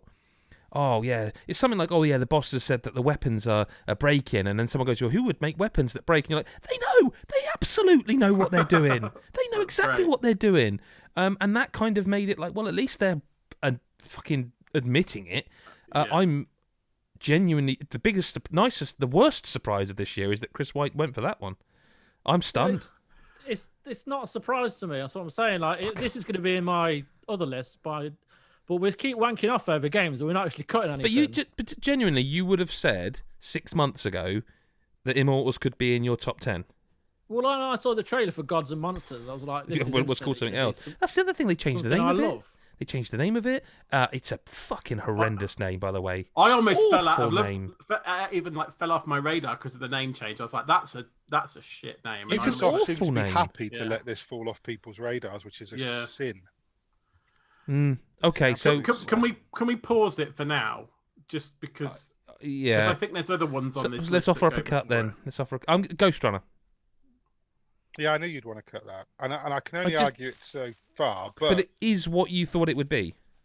It's not though. That's the thing. It's because I didn't think it was going to be what it is. I thought it was going to be just a roguelike. I thought it'd be a roguelike. Like I'd played 50 fucking roguelikes this year. I didn't expect it to have. I didn't expect it to have skill trees. I didn't expect it to have skill tree, but it's got a. I didn't expect it to have a build diversity in there, which it has. It has got layers where you can mix and match those abilities that you. Let me just rephrase this then. Are there not 5 more games on this list that you think is going to make? I hate to be this early being like, look. For me personally, there's only 3 games on there that I would argue had to be in a top 5. All I would say then is if we're going to stick to our guns at this point, every time we do it, someone's going to have to chop a game or give a game. What I would say is if you've got to cut one, look, I'm the only one who's played it, I think, and you played like, an hour or something, or probably not even that at the time, because I don't think you really liked it. Which one? What, Ghost Runner? Yeah, Ghost Runner. Chris has played it. Chris White's played it. I think he was of a similar bent to me in that he liked it, but I liked it. It was a surprise for what I was expecting. What I wasn't expecting was it to. What I wasn't expecting was it to get me like it did. I mean, we had the standard Dark Souls back and forth about this game because it's fucking hard, and so it took me a while I had to force myself through some of it. But I tell you what, of all the games I've played this year and any games I've finished this year, coming off the credits of that game felt better than anything else. But what I'm saying is we don't have to cut it, but you do need to pick another game then. Because we can't just keep going. We have 11 games. Like before you do, I'm going to go back to the Pathless. Ghost Runner surprised me more than the Pathless. But then we're not. It's not biggest surprise. No. It's nicest surprise, isn't it? So yeah. Okay, look, I put Ghost Runner and the Pathless on the list. So if you're gonna, no, we don't have to cut. You tell me a game that you would like to cut, and we can move there because there's lots of games we haven't talked about. Okay, I haven't played Fuser or Battletoads. Fuser's not leaving this list, so you can forget that. So I can't. Immediately. No, what I'm saying is I can't argue against them. I haven't played them. So eat shit, Fraser. If you pick. Can we talk about Battletoads? Yeah, you talk about Battletoads first. I don't know going anywhere.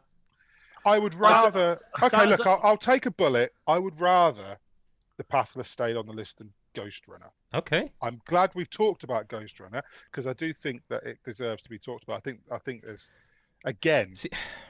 See, Chris feels as strongly about Battletoads as you feel about that game, and I don't think there's anyone else in this room that's going to back Battletoads or Ghost Runner or the Pathless or. Actually, I'll stop there because that's 3 games. I mean, there's a lot of games. The nicest surprise for me, we've already spoken about. So Have we? Okay. as far as I'm concerned, so I thought we were all on the same page for what number one was. I thought this was going to be an easy one once you got the top five. I think none of us are going to argue over the top 3 on this list, but you know what? No one else is going to back.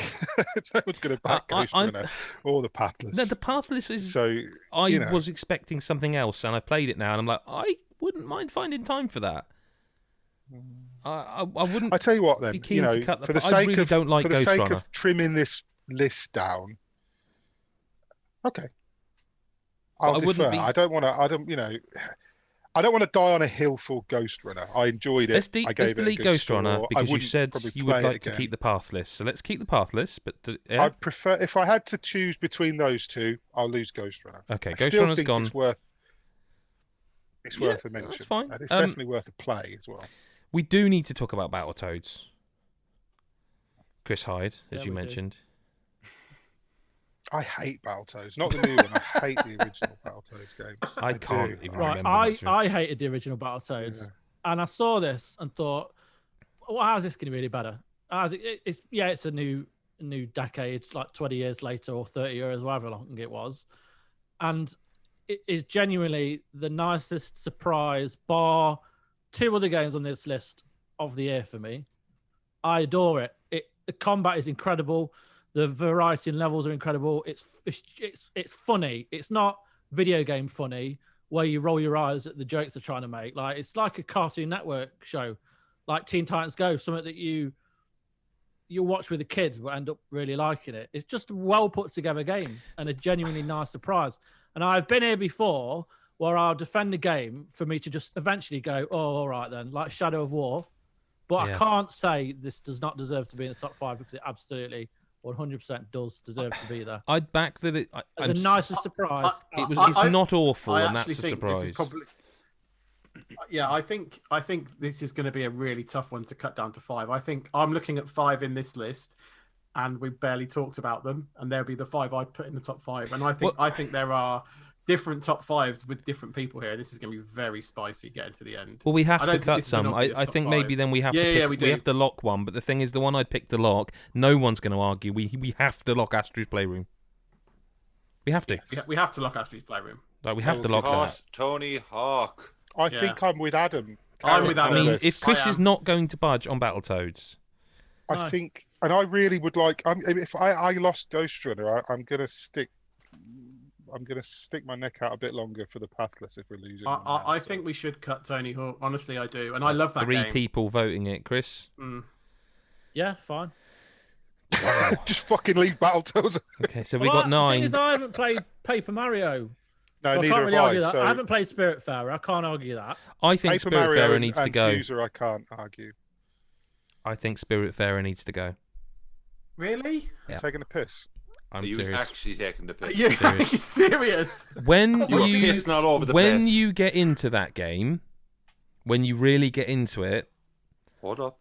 it's this is what this podcast is. Hang on. When I tell you get what, into when I that told game, you I was going to buy Spiritfarer, what did you say to me? I can't remember, mate. I It's don't the remember what I had for nicest breakfast. You told me you won't play that game. Don't Right, buy that. okay. That's what you said. you See, won't play that Adam game. Cook. And you You're finished doing it. the same. I don't it's about finishing it. I haven't It had time is to because finish if it. it's one of the I nicest surprises, you would go through that game and get through Spiritfarer. And this No, is what I was because going to say. still When you dip in get and out into it, Spiritfarer. I'm is still a playing the pretty game. standard management game with beautiful art. And that is Hang on, not me going, oh, fuck that. That's an achievement. But as far as I don't nicest think so. surprise, I think the writing and Yeah, the, the writing. the way that game is framed. I mean, the management stuff is a framework. For it's tedium. all that other stuff, all that emotional stuff, all that. Yeah, but that's just your opinion on that. That is I my still opinion. I think do that think game it's is a pretty one game, of a the nice nicest surprises soundtrack. of the year. The star, This is going similar- through the lightning bottles, going and collecting the what were they leech? No, what were they? Leeches? I can't remember now. You know what I mean? Though the Glimmers. all the of that. The glim. No, not that bit. The like starfish. No, what is it?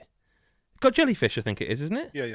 Yeah, all of that is just repeated content, and it runs out of that repeated content and yet runs for 20 more hours. I'm not saying it's a bad game. I don't think it's that big of a surprise. Like people played the demo of this, and like Gary, for example, a bit like the Carry On, very similar things. Both brilliant games. Both games that we knew they were a known quantity coming in. We had played the demo. We knew that they were going to be pretty decent. I don't think it's a surprise. Sorry. Yeah, but you'd argue Streets of Rage 4 to stay on the list. Because no one played that game until it came out. Yeah, And again, it's not that much different to the old Streets of Rage. No, is it? yes, it is. Though it is. Streets of Rage say, 3 was shite, and they haven't made a Streets of Rage since. And this is phenomenally good. And they added shit. I love 1 and not love, but I've played 1 and 2. Don't know what 3 is like. It's awful. Streets of Rage 4 was a game that I honestly had no interest in. I even saw, like, leading up to it, I was just like, whatever. I didn't even like, for some reason, how it looked, which is like crazy. But getting that game and playing it, it's unreal. Yep. It is. The soundtrack, the look, so good. How it plays, the new characters, the old characters that they've added really subtle and discreet kind of new combos to. Like, you can wall juggle people now. They took the this should have been it's not a remake or re-release, but it's taken that formula and twisted upon it. Streets of Rage 4 is Streets is in there for me, definitely. I don't know how it can't be. I would say quickly, genuine surprise in Streets of Rage 4. I didn't even notice parts of it until Mr. Cook pointed them out. The secret the levels? Arcade machines when you go and I was like, what the fuck is all this? I didn't cancel one of them on my playthrough. Like, it would be a genuine contender for the top 10 in my own list, and it is in my own list. I'm going to say that now. It's only the ending I don't like. Can I just back up a second there on Spiritfarer again, right? Because I just want to say that, like, that game being announced and saying, oh, it's coming out now, whatever, like, I knew nothing about this game. Like, I never... No, you bought it on the podcast, didn't you? Yeah, I never heard about it, nothing whatsoever. And when I went in, I was like, holy shit. Because of the theme and the general story that game contains, that to me blew my mind. I'm not saying it's a bad game. I just don't... I mean, if you guys want to lock it... I completely agree with what you're saying, Ed. Like, I will say that, like, the game is too long, and it definitely does. I'm not knocking. I wouldn't fight that. I'm not. It's not on the, we're not talking. It's not like we're not talking Game of the Year right now. This is. So it did surprise me, and it did surprise me in a very positive and pleasant way. Okay. Yeah. Absolutely fine. Whoever wants to keep it needs to offer a counter cut. Because we have 4 games that have to go. 5 really, because Astros is a lock. I think I want to lock Immortals Phoenix Rising, and I know what Chris has said, but there's Mick, there's me, and there's Chris Hyde. That for me, this is a very high surprise, and I didn't expect shit from it. I think you have to lock Immortals, and it sounds like we're locking Battletoads at 5. But then I guess. Because Final Fantasy VII was hella surprise. I mean, it wasn't. We knew it was coming, didn't we? This is where I want to be really clear on what we're saying about surprise. But did Final Fantasy VII Remake, did that surprise any of us in terms of... I mean, was that at all a surprise? I mean, we kind of already knew... I mean, it was going to be good. We knew it was going to be good. We only knew it was going to be good because we were in the media and got invited to a preview event. Well, yeah, maybe. But that's what we're discussing. It's our point of view, right? I mean, what I'm saying is... I still think it's a nice surprise because they stuck the landing on a game that they stretched 6 hours content into 35 hours content. And I think you should come away from that as a big fan of 7 going, fuck me, we only just left Midgar or whatever. Don't. See, I think we're into a territory now where I can't argue any of these really. Off the list. Think the Pathless. I don't think Battletoads is on the list. I wouldn't have Battletoads. I probably wouldn't have Pathless on the list next to. Chris is gone. Next to the it, thing next is, to things like... Battletoads could be on a list if it was your list, Chris. But I'm just going to say Streets of Rage 4, Fuser. Paper Mario, Final Fantasy, I just don't know how it hangs with those games. I tell you what, cut the Pathless. Not because I'm giving up on it, but because You're tired and want to go to bed. no, it's not that. I tell you what it is. Again, it's not my list, right? So I offered it forward. I do think it was in. I do think it deserves to be left where it's it a is in the top surprise. 10 of surprises this year. I think it has a place. But I think with Final Fantasy VII and Streets of Rage, you've got people who have been waiting for a good new game in that franchise for 10 plus years. I mean, I've got Astros Astros has to and be there. I'm sorry. Final Fantasy and Immortals. For me, those three. If I was locking it, I'd have locked those three.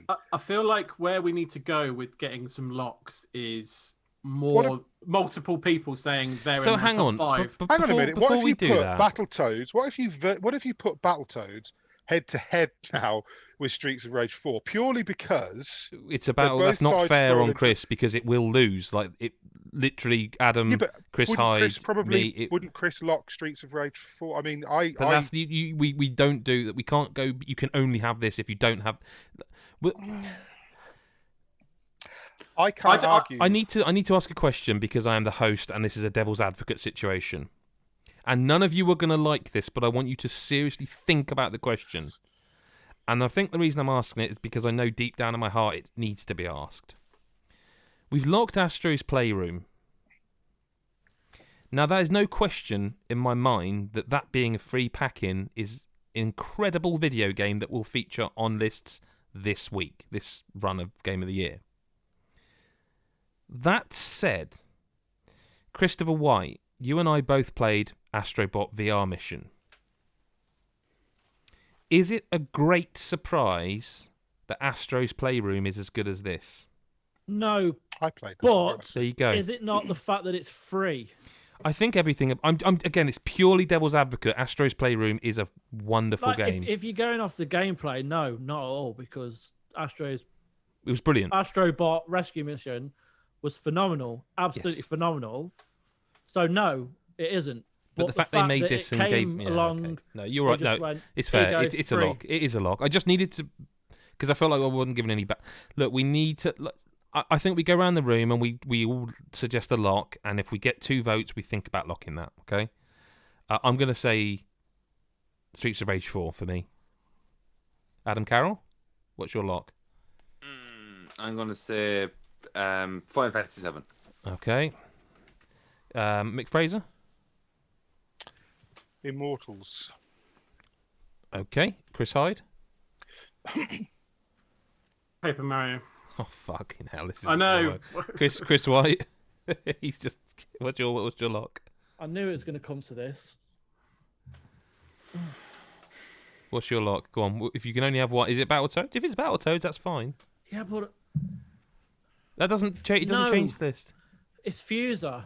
I was wondering when someone was going to mention Fuser. That was because I was close to Fuser. Fuser is a phenomenal game that I had no expectations. I think Fuser's a lock. Other than you playing the preview and saying you should play this. Let's go back to that. Let's go back to that. It was literally an email from a PR who I knew and have worked with for 10 years probably, who said the words harmonics. And it was like, I have no idea what this game is. I had never heard of it, but they said the word harmonics. So it was like, yes, please. I would like to try out whatever this is. It's harmonics. Had you told me what it was, which they probably did, I'm exaggerating for effect, I would definitely have checked it out still. But when you play it, like I do remember after this, the podcast after the embargo lifted, and how I said about it. It's been so long since I came away from a game like this. It's just nice. It's so lovely, and it was a surprise. I didn't pick Fuser, and I haven't mentioned Fuser because I kind of thought this is just automatically a lock. We don't even need to talk about Fuser till then. So I think Fuser's a nailed on lock. I don't necessarily say it's number 2 or 3, but I do think it's a lock. I can't argue it. So I agree. It would be a lock for me. I think Fuser. Obviously, I heard everything you said in the preview and the pods and everything else, so I kind of knew what I was getting into. But the thing I would say about Fuser, on top of all of that good stuff, is I was also thinking, okay, it's going to be cool when I start mixing like Rick Astley with, I don't know, Dua Lipa or something. That's going to be cool. That'll wear off quickly, and I'll get really bored. Like, what else are they going to do? And actually, the amount of different stuff that you go through that campaign, and the different options and things that they keep throwing at you every new level. Oh my god! Now I can do that and that and that and that. It's worth mentioning that even the mixes themselves, when you drop them, you kind of like go, that won't work, and it does. And even that, you're like, oh, wow, what a nice Especially surprise. if you've got a good beat in the depth. background. Yeah. And you've got that good beat, so it makes it a lot easier to drop music in. And you're literally dropping 2 separate tracks in every 4 bars, whether that be the keyboard or the bass or the vocals. And you're fucking chopping between Ace of Base with fucking Rick Astley, and then you drop in the bass line to DMX. DMX, for fuck's sake. And then there's like all these other songs you can buy, like The Weeknd and fucking just there's so many good songs. And they also give you tools to make your own bass, synth bass and stuff. Yeah. They could have not done that, beats. and it would not have been like, where's that? I'm gonna put a bold against Fuser. If we end up unbolding it, but I think Fuser's not getting the credit it deserves at all in this year of games that have been phenomenal. For me, but bad release date. For me, that game was a nice surprise continuously. Like, I'm going through that campaign and going, oh, now I can change this. Now I can change the key. Now I can change like the beats per minute. Now I can mute stuff. Now I can like eject stuff. Now I can, fade in, fade out. I was like, oh my god, like all this stuff that I just didn't think. I thought it was going to be a bit like, towards the beginning where it's like, right, these are the points where you can change the vocals. These are the points where you can change the drum beat, and you just got to keep on time. A bit like a rhythm game. I thought that was pretty much where it was going to land, like, and that's it. And you just try and keep the crowd happy. But the different stuff that it throws in and executed really well. And like you say, it all works. Like the mixing works. Amazing for me. Really enjoy it. And it's one of those games I keep going back to because it keeps making me happy. So yeah, absolutely. I'm going to suggest a cut, right? Well, hang on. Before you do that, I want to do another round because we now have 2 locks. We've got Fuser, we've got Astru's Playroom, we've got multiple votes for each. Chris, what would so you voted for Fuser, and that has now been locked because people have backed it. Let's go for another round. And I'd ask people not to be tactical, to genuinely pick another game they really want in here. We'll do the same order again. I'm going to go for Immortals Phoenix Rising. Adam Carroll, what would be your next lock, a game you really want in here? Spiritfarer. Okay. Then we went Mick, didn't we?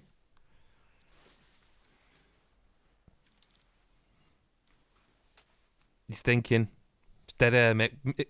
Radio. Dead air's no good. I don't know. Sorry. No, you have to go. No, because because if you skip a go, then it's tactical. But I heard what you said. I think I went before him last time, but it's okay. Okay then. So you've gone. So Spiritfarer, you were saying, yeah, okay.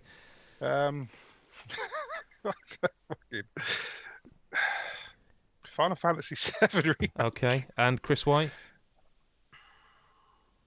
Streets of Rage 4. I think we're starting to see a pattern. That's the reason we do that because there's 3 games. There's Final Fantasy Remake, Streets of Rage 4, Spiritfarer, and Immortals that are 2 locks already from people.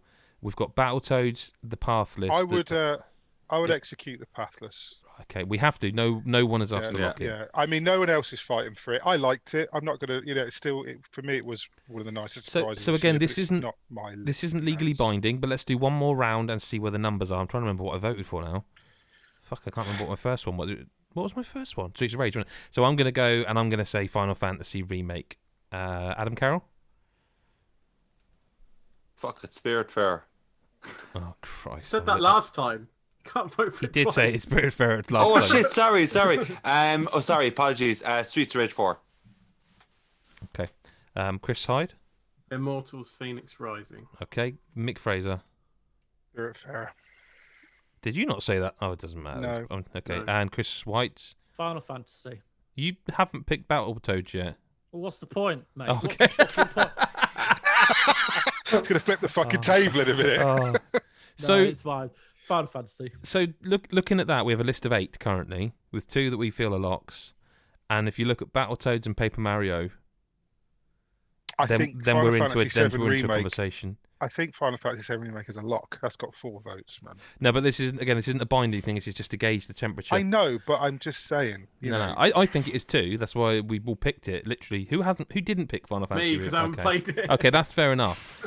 So, are we accepting that Battletoads and Paper Mario are gone? No, but yes. I'm incredibly sad, given I thought you had my back, and I hadn't even gone to round 2. I can't pick. We can only have 5 in this list. I know. Yeah, I think that's I can't the thing. pick Paper Mario. List, isn't it? Like, I'm pissed off. But I can't. It's my list. This is our list. And I can't personally go. Oh, Yeah. I would definitely agree with Paper Mario against Final Fantasy, Streets of Rage, Fuser, Astros, Immortals. I could with Spiritfarer, but it's just not a fight I'm winning, is it? That's not going to happen. Yeah, I kind of feel like, look, I think I'm not dissatisfied to see Streets of Rage there. It'd probably be just below my top 5, but it may. So it's I think it's fine. I can't argue with the maths, unfortunately. Kill the king. No, I got you, haven't I? I know how to win. You know how to win with me. It's maths. So, yeah. Do we agree that this is a straight shootout between 3 games, one of which has to go? Yeah, I do. Yes, I don't know which one of them. Well, I know which one I would cut, but it's not my list. So, and the thing is, I know which one I would cut. And what? Yeah, Streets of Rage 4 for you, isn't it? No, I wouldn't. No. Okay. No. I argued for Spiritfarer, but only because you were arguing against it, right? This is how it goes, though, right? I like Spiritfarer, but this is the thing. No, I right? know. It's right, yeah. This is the thing. I was defending that game because back then there were 10 games on the list. Yeah. We're reaching a point where there isn't, and I never said I didn't like Streets of Rage 4. Immortals has ruined it for you, hasn't it? I played Streets of Rage 4 on your recommendation, having not played Streets of Rage since probably the first one, and just absolutely. It's Immortals has done this. Immortals has. Yeah. Immortals is the game that has killed this list. Yeah. And I think that's because it is such a surprise, and I do still believe Immortals deserves a place on the list, and so. What are you cutting? I would cut Spiritfarer. I can delete these numbers now. I did vote for Spiritfarer once, but I also voted for but that was Immortals. Yeah, I know. Yeah, that's true. I personally, I would cut Spiritfarer. I thought the other 2 were nicer surprises. Okay. Like, I'm not knocking. Spiritfarer is a great game. I'm not going to dispute that. I love it. It wasn't the biggest surprise for me, or the nicest surprise for me. I genuinely thought I'd lost this war. Like, there's no way Spiritfarer was leaving this list. I would really like to keep Immortals on the list. That if I had to fight for a game to stay there, because Ubisoft have taken their shit, and I think they've pulled a blinder with this one. So, I think they deserve. What what's everyone else thinking then? Because my cut would be Streets of Rage 4, but I know that there's probably at least 3 people that would fight passionately for it. I think it sounds like it's between Streets of Rage 4 and Spiritfarer, personally. What I would say is that over the months, Streets of Rage 4 when it came out, it went straight into. I keep a running top 10 as I go, and I keep honourable mentions. And as I started that list, Streets of Rage 4 went straight in that list, really high up. The months have passed; it just keeps dropping down the list. I will say that Immortals took Spiritfarer off my top 10 this week. And this is the thing, Immortals kind of pushed...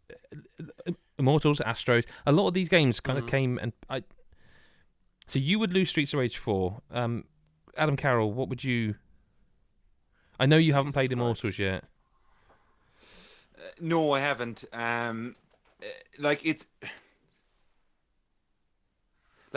Spiritfarer, as I said, it's just one of those things that its theme and everything just caught me off by surprise. And I just thought the way it told its story was just mad. And I never played a video game that handled the whole debt situation as well as Spiritfarer kind of went for. And that was all really nice because, as I said, knew nothing about it. Streets of Rage 4 was kind of just that game that I was just like, oh, it's Streets of Rage. And it still feels like Streets of Rage. It's way tighter. It just worked. And I think playing it was what made me so surprised. I was like, holy shit, I actually really love this. But the impact is still more in Spiritfarer, even though I'd still have more of a Streets of Rage. Like, I had so much fun with Streets of Rage. I just don't. I just have more of an emotional attachment, and that's the kind of thing that always happens within games for me. Is just like I'm just emotionally pulled by Spiritfarer. So which one are you cutting? Probably. I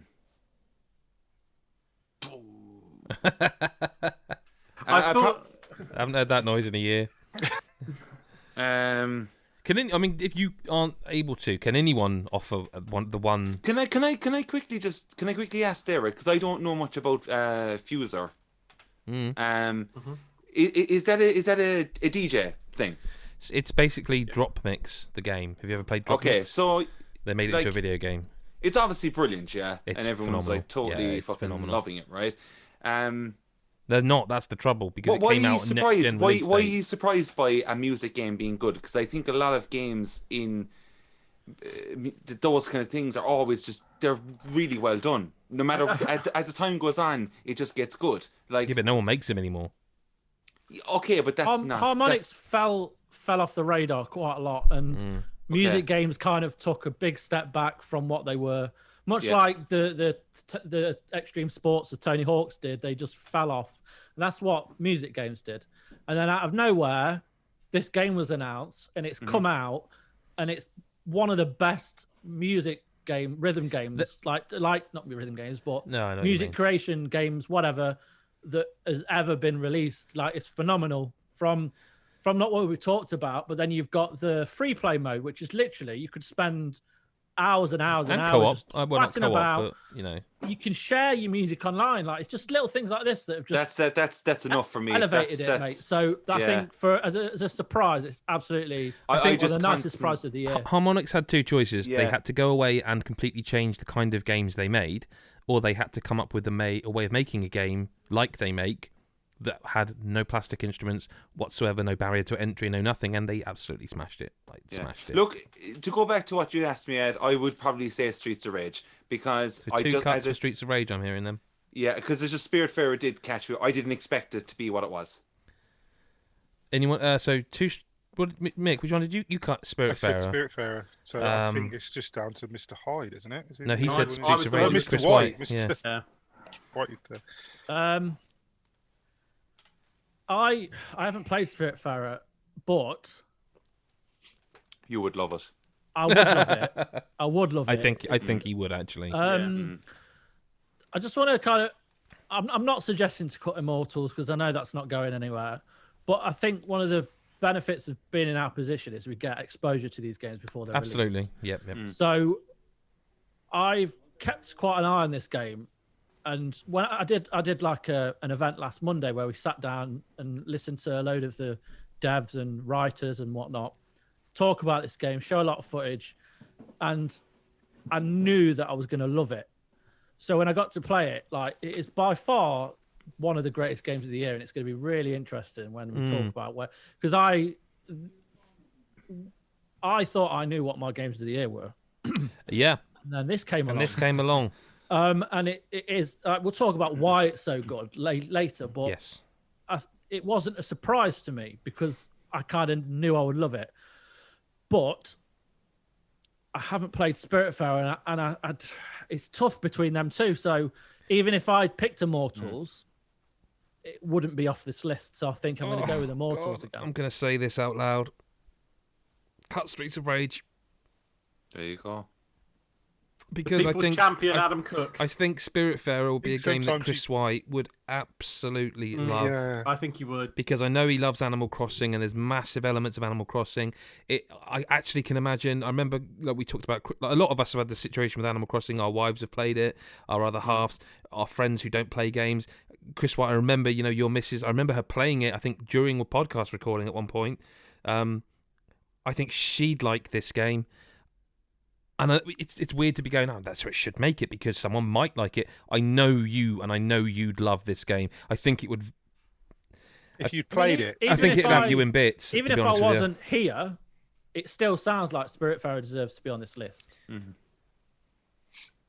I feel like Chris. It's like when you were on about Shadow of War, completely different styles of games. But you went on about Shadow of War, and then the following year I played it, and I was like, "Fuck, why didn't I play this?"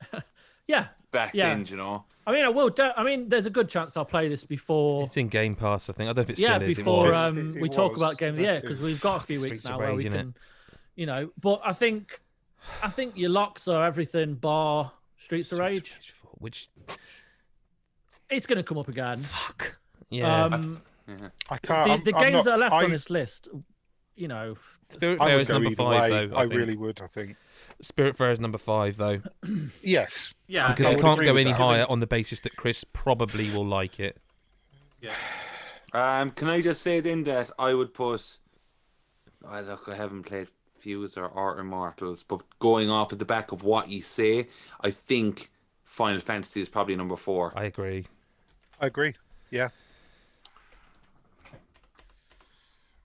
I am going to say that Astro's Playroom, gameplay-wise, is no surprise. It's the free element that surprised me. So I don't necessarily think that... I don't agree with that. That's my list. Oh, is it? I was going to do that. This is this is the part where I start moving things around and the listeners can't see it. Fuse is better I'd than put that. Astros at 3. I would and put that Astros at 3. And because, again, the biggest surprise, obviously, is that it's a shoe-in with the PlayStation 5. But saying that, I just want to point this out because Adam's we didn't literally talk dying. about... Because we didn't talk about the DualSense, right? We didn't speak about the DualSense controller. Astro's Playroom nearly made me fucking cry. Yeah, Like, and I seeing want to the just put... PlayStation- Actually, this is why it's good to talk, because I went whack it in number 3. Because what Chris said about the gameplay, not much of a surprise in terms of it's a 3D platformer, you jump on stuff. You But swing that's not across stuff. fair because but Super no, Lucky's that's Tale my is too, point. and this is much better. That's my Sackboy, point. That's my point, right? Sackboy did the same thing. not as well as this. I liked Sackboy, wasn't blown away by it. Astros, I had to call my kids in from the other room and Same. say, just hold this controller and controller. run through that sand. And they went, what is that? And I said, now go in the water. My kids went off and started telling their mates the PlayStation 5 is better than the Xbox Series X. They play Xbox. Yeah. What Astros does in combination with the DualSense controller, I was not expecting, because I spoke to you a lot when you were playing, as we all probably did, when you were playing PlayStation 5 pre-release, because we got the review unit and what have you, and I was seeing a lot of people in America prior to that, and then when you got it saying, oh, the DualSense controller's this, and I thought, fuck off, it's just a controller, it's gonna have a little bit of vibration. But and I wondered, how could it be possibly as good as they are saying? That's exactly my point. I got hold of it. Fucking hell. But Astros shows you the possibilities of that thing for a whole generation to come. So Astro to me, I'm shocked we're even having a discussion. Astro to me was number 1 with a bullet again. This is where the balance lies for me, because I can see what Chris is saying in terms of like the game itself. If you took the controller away, you'd have a very nice 3D platformer. But one doesn't exist without the other. Exactly, and I do. And they both showcase one another. Yes, the game showcases that controller, but that controller also works because they made a really good game. Like, there's nothing else this year where I've called people into the room and said, "Fucking have a go." I think for me, I'm looking at this list. If I had to pick one game on this list to recommend to all my friends, it's Astro's Playroom. Yep. If I had to pick just one, because I'd probably recommend them all. All of them, yeah. But if I had to pick one, it would be Astro's Playroom. And I have said it to all my friends that have got PS5s so far, play Astro's Playroom. And don't just play a level, play all of Astro's Playroom. Play all of it. And even this week, I was doing some of the time trials. Yeah, and this is to friends who literally just play FIFA and Call of Duty. Yep. I'm like, please spend 3 hours and play this game. You will like it. So, I mean, for me, I'm the same as Adam. I think it's number 1. And personally. yes, we figured the gameplay would be good. But what I really wanted from the VR one was it not to be VR. Because all I was like, and I'm sure Chris, you and I I'm sure we had this chat on the podcast. Sony have searched for a long time for their Mario, their Master Chief. It's not Sackboy. No. It's this fucking thing. Yeah. It's Astro. The personality in a robot is phenomenal. So what I wanted from the VR game was for everyone to be able to play it because it was. It's not just that either. It's the celebration of PlayStation in that game is just so. And I mean, I'm not a PlayStation fanboy. I don't particularly. No, but hold what you are, Mick, over... is similar to me. You're an older, more cynical man, perhaps. Maybe, and yet it broke me. I was like, this is amazing. It's like I said. I think I said it on the pod. Like I'm definitely not a Sony fanboy. Certainly not the old. I was Nintendo all the way through. And I loved the little nods. Like I said, probably some of them were lost on me because you guys probably know more about it and lived through. Yeah, but some of them were also really deep cuts. Some of the PSP shit in there.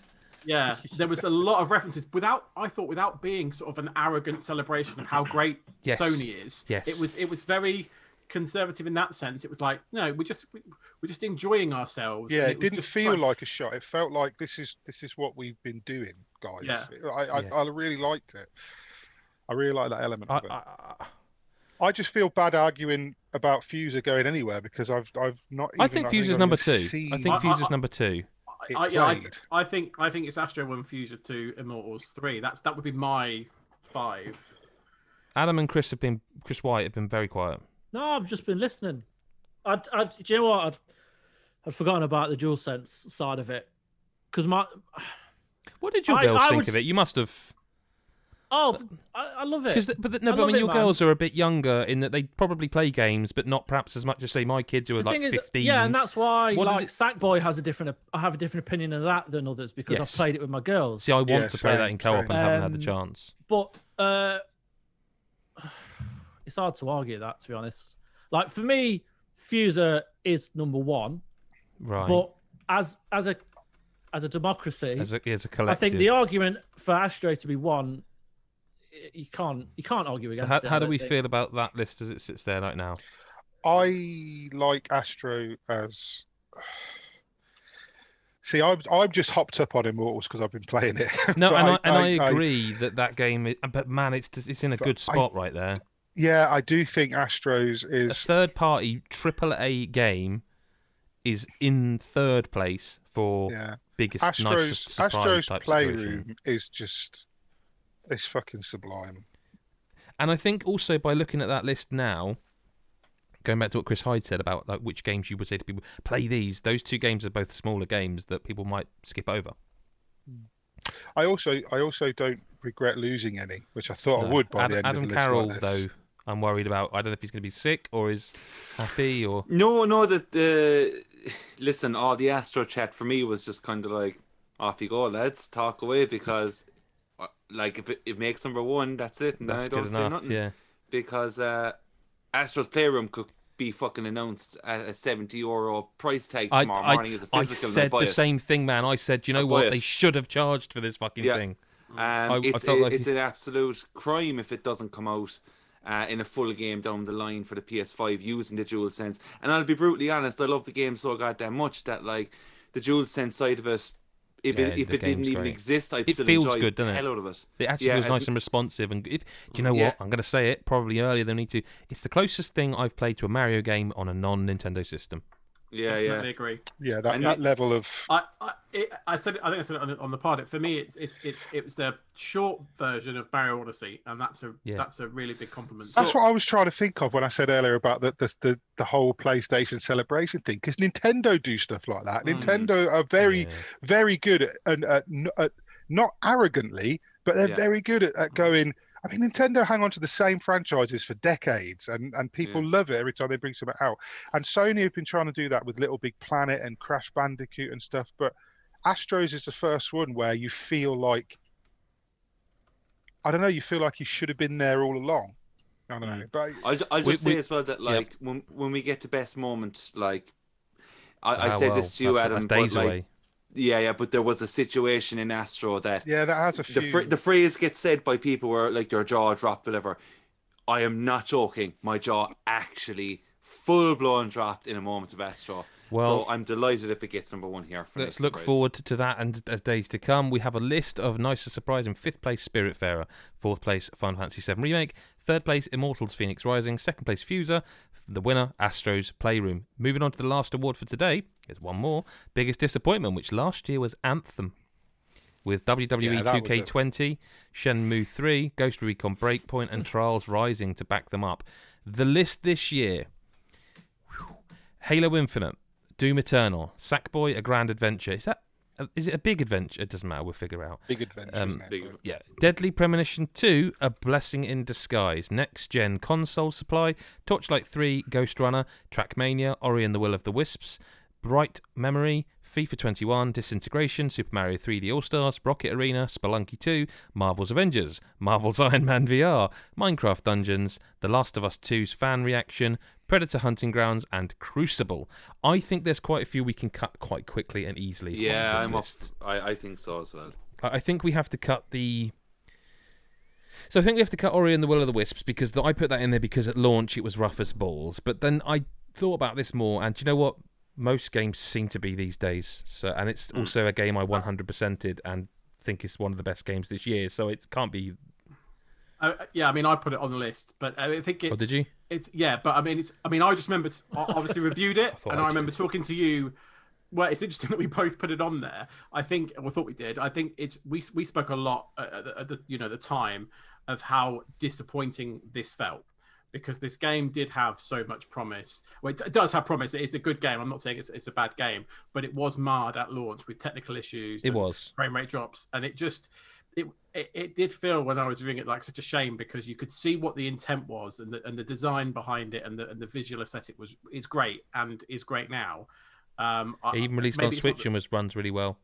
Yeah, it was just a disappointment in the moment. It was a disappointment. Yeah, but it's not the biggest disappointment. There are other things on this list that are going to annihilate it.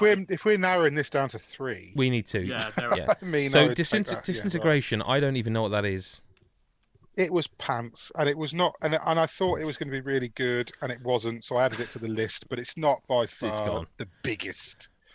Get rid of Sackboy. Yeah, I think that has to go, because I was disappointed in it, but I don't even think it was one of my biggest ones. That's and it's again, not one I of the really best platformers, but no, but I'd love to play it with people. Like I can't wait for the co-op patch next year or whenever. Well, it will be next year at this point. But it's not one of the biggest disappointments, is it? Adam, you played it too. It's not. Sackboy. No. Okay. It's not a disappointment. Predator Hunting Grounds. It's not a disappointment. I don't think that's disappointed. So I think that is I what put it it on is. I thought it was exactly thank God, Jesus fucking Christ. Just listen, right? It was more so the way everyone fell off it. I barely got any playtime out of it after like a couple of months, because I meant to play it. Like there are games like that work somehow, and like things like Dead by Daylight, Friday the 13th, very similar premise. Friday the 13th, and you'd think, given the film Dead by Daylight, nature played sort of... by millions, like exactly. And you'd think Dead by Daylight would be the one that would fall off, and this and yeah. But they kept adding shit to Dead by Daylight, and they kept improving it, and they spent time with it. Yeah, Predator Hunting Grounds. I don't know a single person still playing that. They did get abandoned pretty quick. It's not the fact it was a bad game, because I loved it. I played. I liked it. I enjoyed it. It wasn't the fact it was bad. It was more the fact that no one's playing it. So obviously, I couldn't write that out in a sentence. No, but do you it feel? Just clog up the document. Do you that feel... was more what it was. Is it on the top 5? I don't know yet. I don't think we should get rid of that just yet. I want to. I want to get rid of Bright Memory, because like I'm not being funny. Like I feel like for something to be disappointing, you had to kind of have a hopes or hankering for it, and Bright Memory is literally the prologue to a longer game that's coming out, and it's just all right, and that doesn't really cut it for me. I put it on there because I expected more. Yeah, like it got a lot of praise. No, but what I'm saying is, it should in a way, because it's a one guy behind it. You know, I expected it to be more better. But man, like for me, again, biggest disappointment. Something you were like, yes, and then it just was like, oh. I'm not fighting for it. No, I'm just sort of justifying why I put it on the list. Ghost Runner has several on there that I would say. Ghost Runner has to come off this list, has right? To go, surely. Because again, I wasn't expecting it to be the best. That was a big disappointment. I just think. Okay. I think Doom Eternal can come off. Do you? But was that a specific thing about Doom Eternal? Because I mean, that game, I really thought was good. So I'll say my piece, and then if you want to cut it, then you can cut it, right? Let me just say my piece on why I put this on the list. Doom Reboot was one of the best games that year. It's one of the best first-person campaigns there's ever been, up there with Titanfall 2, that sort of ilk. Doom Eternal, they did not learn the correct lessons from that game. They forced an almighty amount of new lore onto which I didn't read any of it. Not interested. That's not why I come to Doom. They created this hub. Didn't need that. Didn't need it to be elongated. It was still, like, if there's one complaint about Doom Reboot, it was too long. This is also too long. The boss fights are okay, and then the Marauder. Now, Mick, I know you've said you had no trouble with this. I think that's one of the worst enemies I've played in a game in a great many years. I find it absolutely the Just thing shoot about the fucking floor with rockets. it doesn't work on dies. certain difficulties though. Not on higher difficulties. It doesn't work because the iframes and shit. It doesn't work. And for me, it's not even that. It's that this game is built around inertia. It's around flow. The point in this game is if you stop moving, you die. This enemy, and it's the only enemy in the game that does this, forces you to fucking kite it round in a circle. Whereas every other enemy, you're the attacker. You go at it. You realise, all right, I haven't got enough ammo for that enemy there, so I'm going to go to that one there, finish him, I'll get ammo by doing this, come back and I'll have him. This enemy basically requires you to clear the combat arena out and focus on this enemy, and it destroys the flow completely to the point where later in the game, when you are up against one of them, you're basically farming grunts to get more ammo because you are trying to kill it the only way you know. I think it completely destroys the flow of that game. And then to see they doubled down on that with the DLC where there's like 2 of them at a time. It's like, I don't know a single person who said, oh, I loved those Marauder encounters. When I saw it as a boss, I hated it. Then when I realised what they were doing, which is as you progress, the bosses just become enemies. It's like, and I completed it, and I enjoyed the game overall. I think they also then add that enemy later on that you have to headshot to get ammo out of, and I think that's again, that game is out overstaying its welcome. I think Doom Eternal is a very good video game, but I think from what it was based upon, it could have been one of the best video games, and that to me is why it's a disappointment. If that's not worthy of the list, that's fine. I'll cut it now, but I did want to have my moment to talk about that game. I get what you're saying. I don't agree that it's one of the biggest disappointments of the year. So are we cutting Doom Eternal? I would say yeah. Okay, that's fine. I just wanted the chance to talk about that. I still think 70% of that game is still the absolute and business. I agree with you. And I'm playing it again on Series X. I agree with you. It's too long. But so is the first one. Do you know? But this is that. But I fell off the first one, and I didn't fall off the second one, and I don't know what that says. I would imagine for you, Mick, knowing you, the way you sort of play games and the way your game sort of tastes are, I'd imagine you quite like the hub and doing stuff in the hub as well. Whereas I found that a distraction from getting into the game. Yeah, See, I didn't. I wanted to play the video, the combat. Right, Rocket Arena. I don't think that was a major disappointment. I think that was Kind just of another one of those games that you sort of thought. I mean, these games, there's so many fucking hero shooters and arena shooters every year now, and half of them just go straight in the bin. And might as well get rid of Crucible then as well. And Crucible's worth mentioning because of it going back into beta, and then I think eventually getting canned. They unreleased it. Yeah, I mean that. But I wouldn't say that game. Yeah. No. I tell you one big disappointment for me, which probably won't stay on the list, and you can take it off if you like. But I didn't add it. I don't know who added it. It was only Torchlight 3. Torchlight 3. I added it. And that's because I fucking love Torchlight. I love Torchlight. I love Torchlight 2. I've played Torchlight 2 I don't know how many times through. Yeah.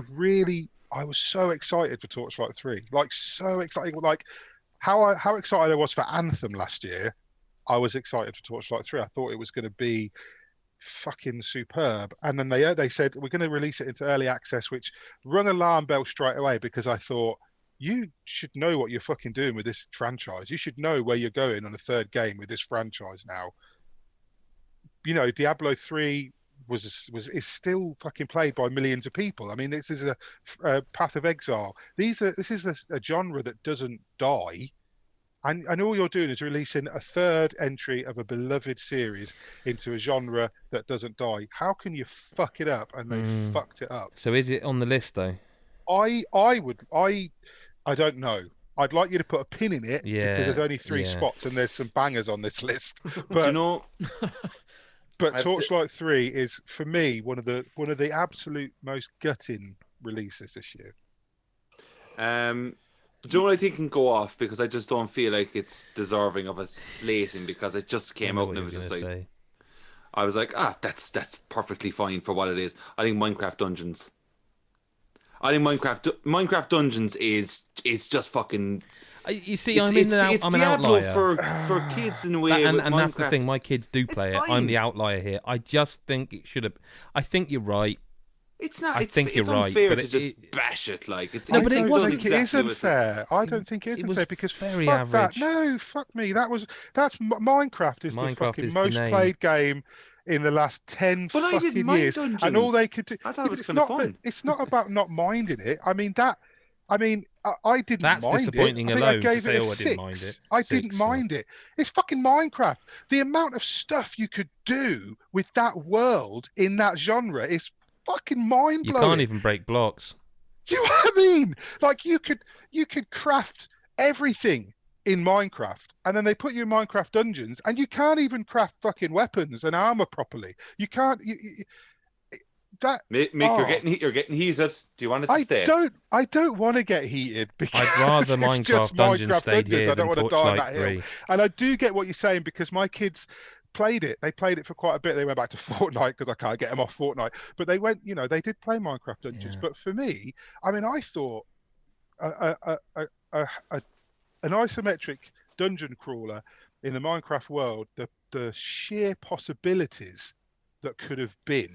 See, They plumbed fucking none of it. They plumbed that could have been. Also, the any DLC, game. man, like they've released more DLC this December, and it's not part of the original Hero Pack. You have to pay extra for that. They could have released. They could have. You could take any generic. What was that game that came out this year? I can't remember what it was called. Well, River Bond. River Bond. Yeah. That was better But than I- Minecraft Dungeons. You could have just reskinned it. It was. all I'll say though is that, like, no matter what comes out of Minecraft that isn't Minecraft that we know, it's never gonna better Well, look, it. hang on. But Look, I we've got will agree 13 to games that. on this list. Let's. I feel very Spelunky strongly 2. about What's wrong with Dungeons. Spelunky? It's got to go. Spelunky 2's got to go off this Yes, list. I don't think that's I supposed to felt be it pretty was good. far too hard, way harder than the first game. It was far too similar, but it's gone. Yes, like, I'll oh, agree come with on, that it's supposed to be good. Marvel's Avengers has to It go off this stays list. for Oh. now. Stays. I will offer other games Okay. to. It's not necessarily the game that I thought was disappointing because I actually really enjoyed it, but they were building it on the end game content. That like the way they made you think, like the Destiny 2, for example, or Destiny, these kind of games, they still being played by millions because what they keep doing to it and what they keep adding. And I get that the situation in the world is making it difficult for certain companies to work together, but the end game content so far has been appalling. I don't just want new characters, I want new stuff to do. Like, it's still very much the same as it was when it came out, and like, Right. I expected myself to continue playing this because I love the gameplay. I really enjoyed it, but there's nothing worth continuing it for, really. It's just like they're going, there's these skins and there's these That's not what you want. decals and whatever, but like, so what? I don't. So would it be easier to try and pick, because we've only got 3? Yeah, get rid of Marvel's Iron Man Okay. VR. Okay. Because- I had a feeling that was going to be a bit Because I didn't expect much from it, and it was all right. I was expecting it to be pretty poor because I don't think there was. Remember when it came out, there was silence. There was no kind of. and no that's one going was to be kind of kind of didn't celebrating expect it to be amazing. No, Just thought it 'cause would be, At the end of the day, it was PSVR, so Yeah. it's not going to be great. So- But it was all right, so I'll get rid of that. So, okay, I'm amazed that Super Mario 3D All Stars is still on this list. Yeah, that 'Cause shouldn't be on this list. That's people knew what they were getting with that. You're right. Like they said from the start what it was. Yes, we would have wanted something else, but they said what that was, and it what was you what want, it was. what your expectations are, and what you were told it would be it's not fair to call it a disappointment. No, but like I just to jump in, I have to say that like there is a disappointing factor of it where I'm just thinking like Nintendo, they were like, look at this. And now we're going to put out a Nintendo card where it's like, just if they put in fucking Super Mario Galaxy 2 and just to shut people up like myself, then I think like, great, this package would be fine. It would do wonders. But like, it's just so fucking annoying that it's not in there. It's annoying that it's timed. It's annoying that there's not more to it in terms of like it being an anniversary for Mario. I think that is because of the year we're in, though, right? I think. But it's Mario. It's Mario. Right. Look, this is we huge. are. I'm going to say we are getting nowhere. So I'm going to suggest one I think is an easy cut. Yeah. FIFA 21. Easy. Because it's annoying in the moment, but it's nowhere near the three big. No, and also it's no shock. It's the same. No. FIFA Online is bullshit. Like, I had not played FIFA Online for many years. It's exactly as shit as it was annoying, and it's got to go. I'm gonna say also that Predator Hunting Grounds, we did put a pin in it. Look at what's on this list, man. Biggest disappointments. I don't think it's in the top. It's just not going to touch him, is it? It's a disappointment, but I enjoy Predator. Yeah, but it's more the situation that Chris was saying, wasn't it? No, but it's got to go. Okay. It's got to. You need to get rid of Mario because it's annoying, but it's like they announced it, like they announced Galaxy, Sunshine, and 64, and it's like cool. So I want to play them again, and then you get to play them again. But the problem is, it's indicative of a bigger Nintendo problem that they do not seem to listen. Like, I love Nintendo. They don't listen. They don't take on this feedback of people are fucking fuming about this, because then they put out Mario 35 and it's timed as well. It's like if they all of a sudden go, when they get to Zelda's anniversary and they were like, okay, here is fucking Twilight Princess and Wind Waker, and everyone's going to be like, where's Skyward? It's that kind of mentality. It's that but then it's like, well, just do. You're not going to put all games in. I think that the Galaxy 2 thing is a more of a meme than a real. There was always going to be something missing. Galaxy 2 is in it, you'd want something else. I think there's three bangers in that. We said it earlier. Those three games are all great, and we knew that's what we were getting. It's indicative of a larger problem. It's whether that is factored into this decision.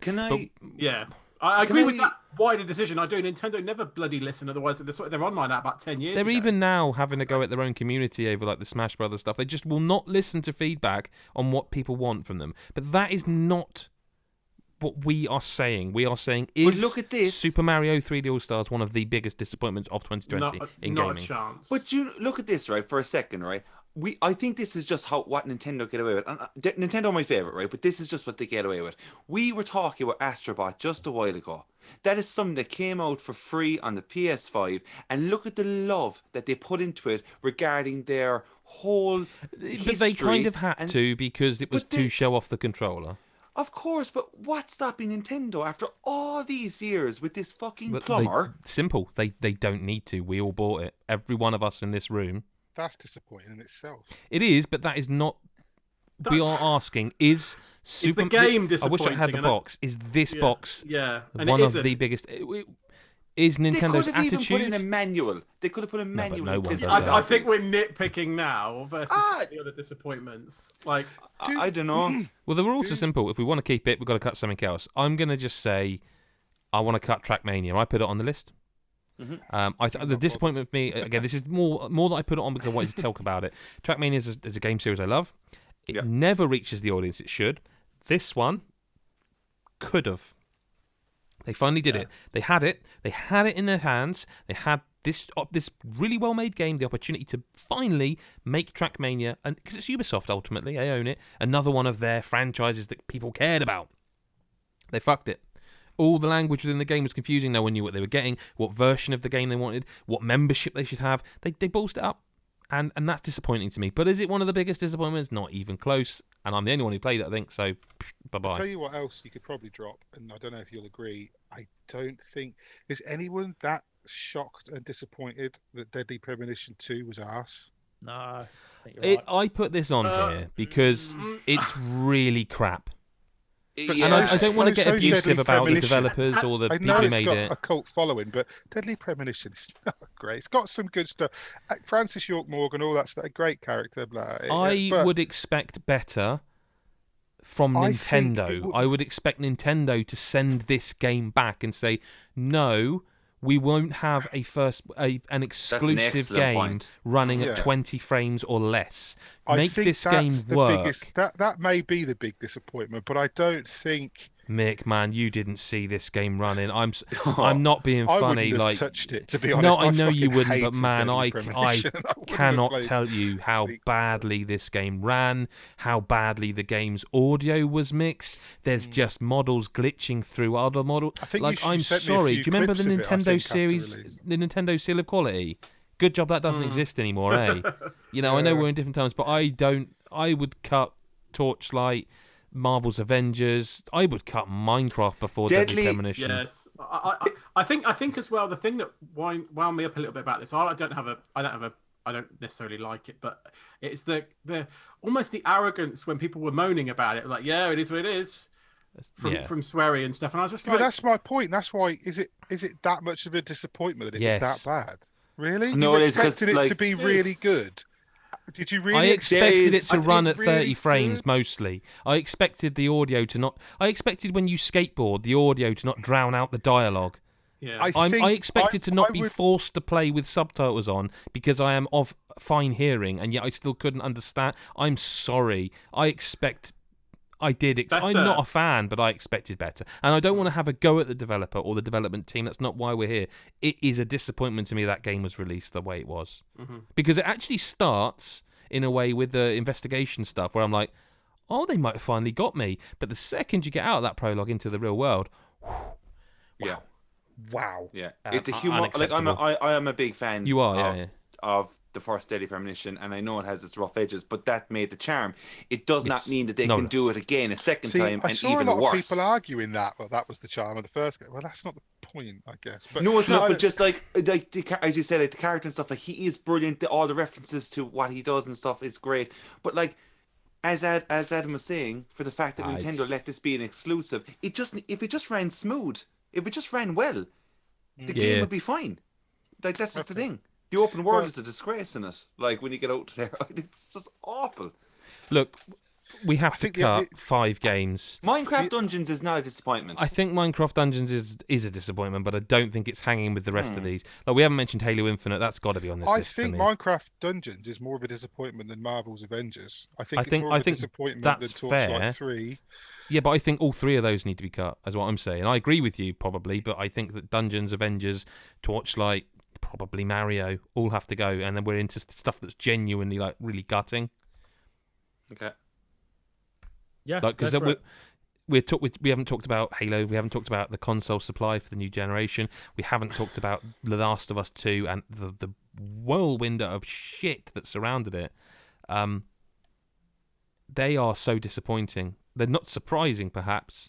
I'm gonna say right now, fan reaction to Last of Us 2 is number 1 for me, and that's just that. I thought that was an outright dog shit situation It was in the absolutely worlds of shocking. games. It's still I thought going it was on. so It's poor. still- It still goes on. You cannot look Yeah, at a it's screenshot of that just- game there's without no someone being need in the for it. comments. Yeah, Yeah, I would there's- lock that at number 1 as well, there's to be no honest. need for it. I mean, you know, we've spoken about this, and I've said I'm not as big a fan as some of you guys of that game. But to tear a game down that is so fucking technically Impressive. brilliant as that game, because you don't like narrative choices, you don't like the fact that one of the characters might be a fucking lesbian, or because you don't like that one of the characters has got bigger fucking biceps than you. It's just absolutely. So the way I've got this list for you guys now, I think we have to cut those 5, and that's the list, personally. And I know we just talked about Deadly Premonition, but I just don't. Even that, I don't think. Yeah, I think I agree with the top 3. I think the order is different for me, but I tell you what, you've got there. You've got a straight cut between things that are games and things that aren't. I think there should have probably been 2 different categories. Well, maybe. Everything we are. we've cut has been a game. It's been a good year then, hasn't it? Yeah, so and no you're disappointing games, but that is true. Gaming hasn't been disappointing fucking fans, console supply, development delays. That's the big Yeah. disappointment. That's So my what three, about if definitely. I just delete all of these, put Last of Us 2 at the top, and then brackets plus COVID, and we can just like. I'm not being just funny. Gestures to the world. But are we in agreement? Those top three are the list. It's the order. I am definitely. I have a slightly Yeah, different I order, think- but yeah, I agree yeah. with that. What would your number one be, Chris? Because I. Oh no! Oh, hang on. Before you. Oh, your number one you agree with. It's the other two. Okay, I thought you were are we all in agreement that the underbelly, shall we say, that showed itself around The Last of Us 2? When one of the character actors receives death threats for, Yeah. for her phenomenal performance as Abby, then there's something fucking wrong with the world. It's a fucking video game. Yeah. We love video games, right? But when it comes We do, to but if you're doing that, wishing you death don't. on Yeah. an innocent person who was poured their Just someone who was heart and paid soul to do into a video job, game, ultimately. just as well. fuck yourself. You don't deserve to play the game, and if you're going to say, "Well, I wouldn't No, fucking play the game," absolutely you don't not. deserve to own a fucking PlayStation And that's the partake thing. of that All world. these people so at all. angry they didn't even play it, or maybe they did and they couldn't. A lot, admit but they a were lot wrong. of this rage came before the game was even out. Yeah. When There was things were so leaked. yeah. Oh, it was- you know, yeah. can we talk spoilers on Last of Us 2 now? I'd guess rather we can. didn't hear this early because we will have lots Yeah, of okay, Last of Us fair 2s, enough, fair and enough. But- some people may not have played it, so we should avoid it. But yeah, I know, just You by know what saying I'm that, saying though, just like, by oh, saying this was that. leaked, and everyone went, well, the game's fucking shit. Guys, come on. Whoa. Halo. So you'd put Halo? Yeah, go on, Chris. Halo Infinite, right? The most disappointing thing here, and this is why for me it deserves to be number two, is when the PlayStation 5 was released a few weeks ago or whatever. Yes, it didn't have a load of exclusive next-gen PS5 games, but it did have Demon's Souls, which You did have Astros. and Astros, yeah. Yeah. What the fuck did Xbox really have? Nothing. Nothing. It's new. Yeah, and I think And- just to echo that, the reason why I'm doing it the same, like I've got a very personal situation with this. I don't currently have an Xbox Series X, And yet you pre-ordered one and I pre-ordered one and paid for it.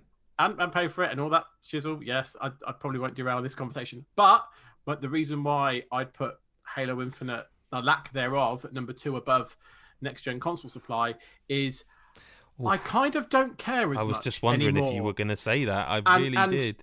And because I've got my PlayStation 5 and there's a lot of games on there I can either play on both, and there's exclusives like Astro and Demons, that I'm like, well, why would let me go through the games I'd want to play on my Series X? And there aren't now that there's not a big hitter, there's just sort of Game Pass and Which is great. By the way, great. I love Game Pass, Don't- but that yeah. for me, yeah. but sorry, yeah. But that for me is why, like, it's the lack of that big hitter, which was always going to be Halo Infinite. That I think has made me just go, well, am I bothered? I'm not going to get one for a couple of months. I No. talked to someone of this exact conversation. I said, you don't need one till next year. Yeah. I mean, you don't need either of them. But you It's know what I a very mean. first world problem. Me not having an Xbox Series that's X. actually that ties neatly into why I agree with you and Chris's positioning here. Next gen console supply being shit is number 3 on this list. Which I don't think we've even mentioned it. I just listed it at the start. The thing is, it's always an issue. The 360 was an issue getting hold of them. I had a pre-order, got fucked over. The Wii, you had to queue at launch night at midnight. Whether it's artificial or genuine, I guess we'll never actually know, but it's always an issue. It's always depressing, and if you're on the wrong end of it, it's really miserable seeing everyone else taking, especially now, it's exacerbated by the fact everyone's on social media going, oh, look at this, I've just delivered my new baby, and it's really funny every time someone does that photograph, really funny, and that makes it worse when you haven't got one. But it's not new, and it is disappointing. It's not more disappointing than the way. And the other thing as well is I would also tie in Halo Infinite. Also had a bit of a reaction the same way Last of Us did. Now, not the same, the visceral level, of course, but the hatred, the meme. What was that? What was the it mockery called? of What was it? Craig. Craig. Like that. It was that same underbelly showing itself of like, we love games really, but my God, we are. Oh God, I'm so enjoying this. It's so funny and great, aren't I? Yeah, Fuck the off, one you thing that's cunt. not on this list, Sorry. but it kind of is in 1 and 2, kind of like the underbelly of it is it does feel in the last few months the fanboyism has but it's not helped by the way these games are covered, because all we see is stuff about how this game runs 1 frame better than the other one. Yeah. Fucking Christ! Yeah. Digital Foundry do good work, but Jesus, I wasn't referring to them, Mick. Why would you even mention that?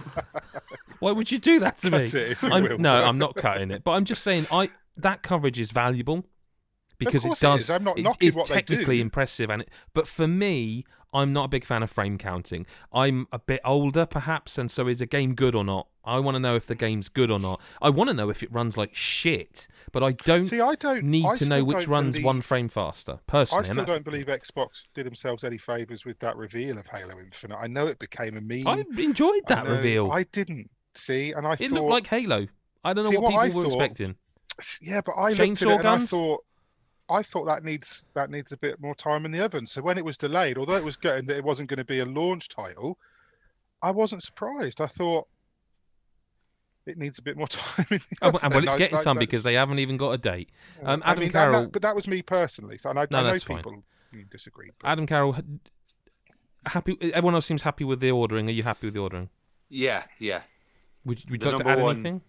The number 1 is essential. But yeah, I'm happy with everything else.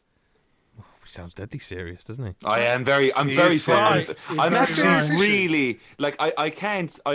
If I started kicking off, I just can't stress enough how number 1 really bothered me this year.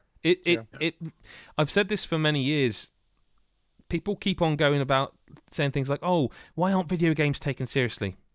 This is why. That's it. Yeah. That reaction is why, because gaming, and there's a part of me that's like, look, gaming is for everyone, which means everyone can have an opinion, and that means everyone can have an opinion. It's difficult, but none of that was acceptable. Yeah. It will never be acceptable. No, it will never be acceptable to send a death threat. It just won't be. What are you thinking? Stop it. That's the list. Number 3, next-gen console supply. Number 2, Halo Infinite's delay, and the biggest disappointment was the fan reaction to The Last of Us Part 2. And that is day 1. It feels like it should be day 5. It was quite a long episode. That is day 1. Tomorrow, on day 2, we will be doing we'll be getting into the nitty-gritty a bit of what looks and sounds the best. On that note, thank you very much for being here, guys. I'm not going to do you all individually, just thank you for being here. Thank you. My Christmas spirit is empty. I'm going to have to refill it for tomorrow. We will see you then, hopefully. Or whenever you choose to listen. Maybe you like listening at New Year. We'll catch you tomorrow for day 2. Be excited. Bye-bye. Bye-bye. Bye.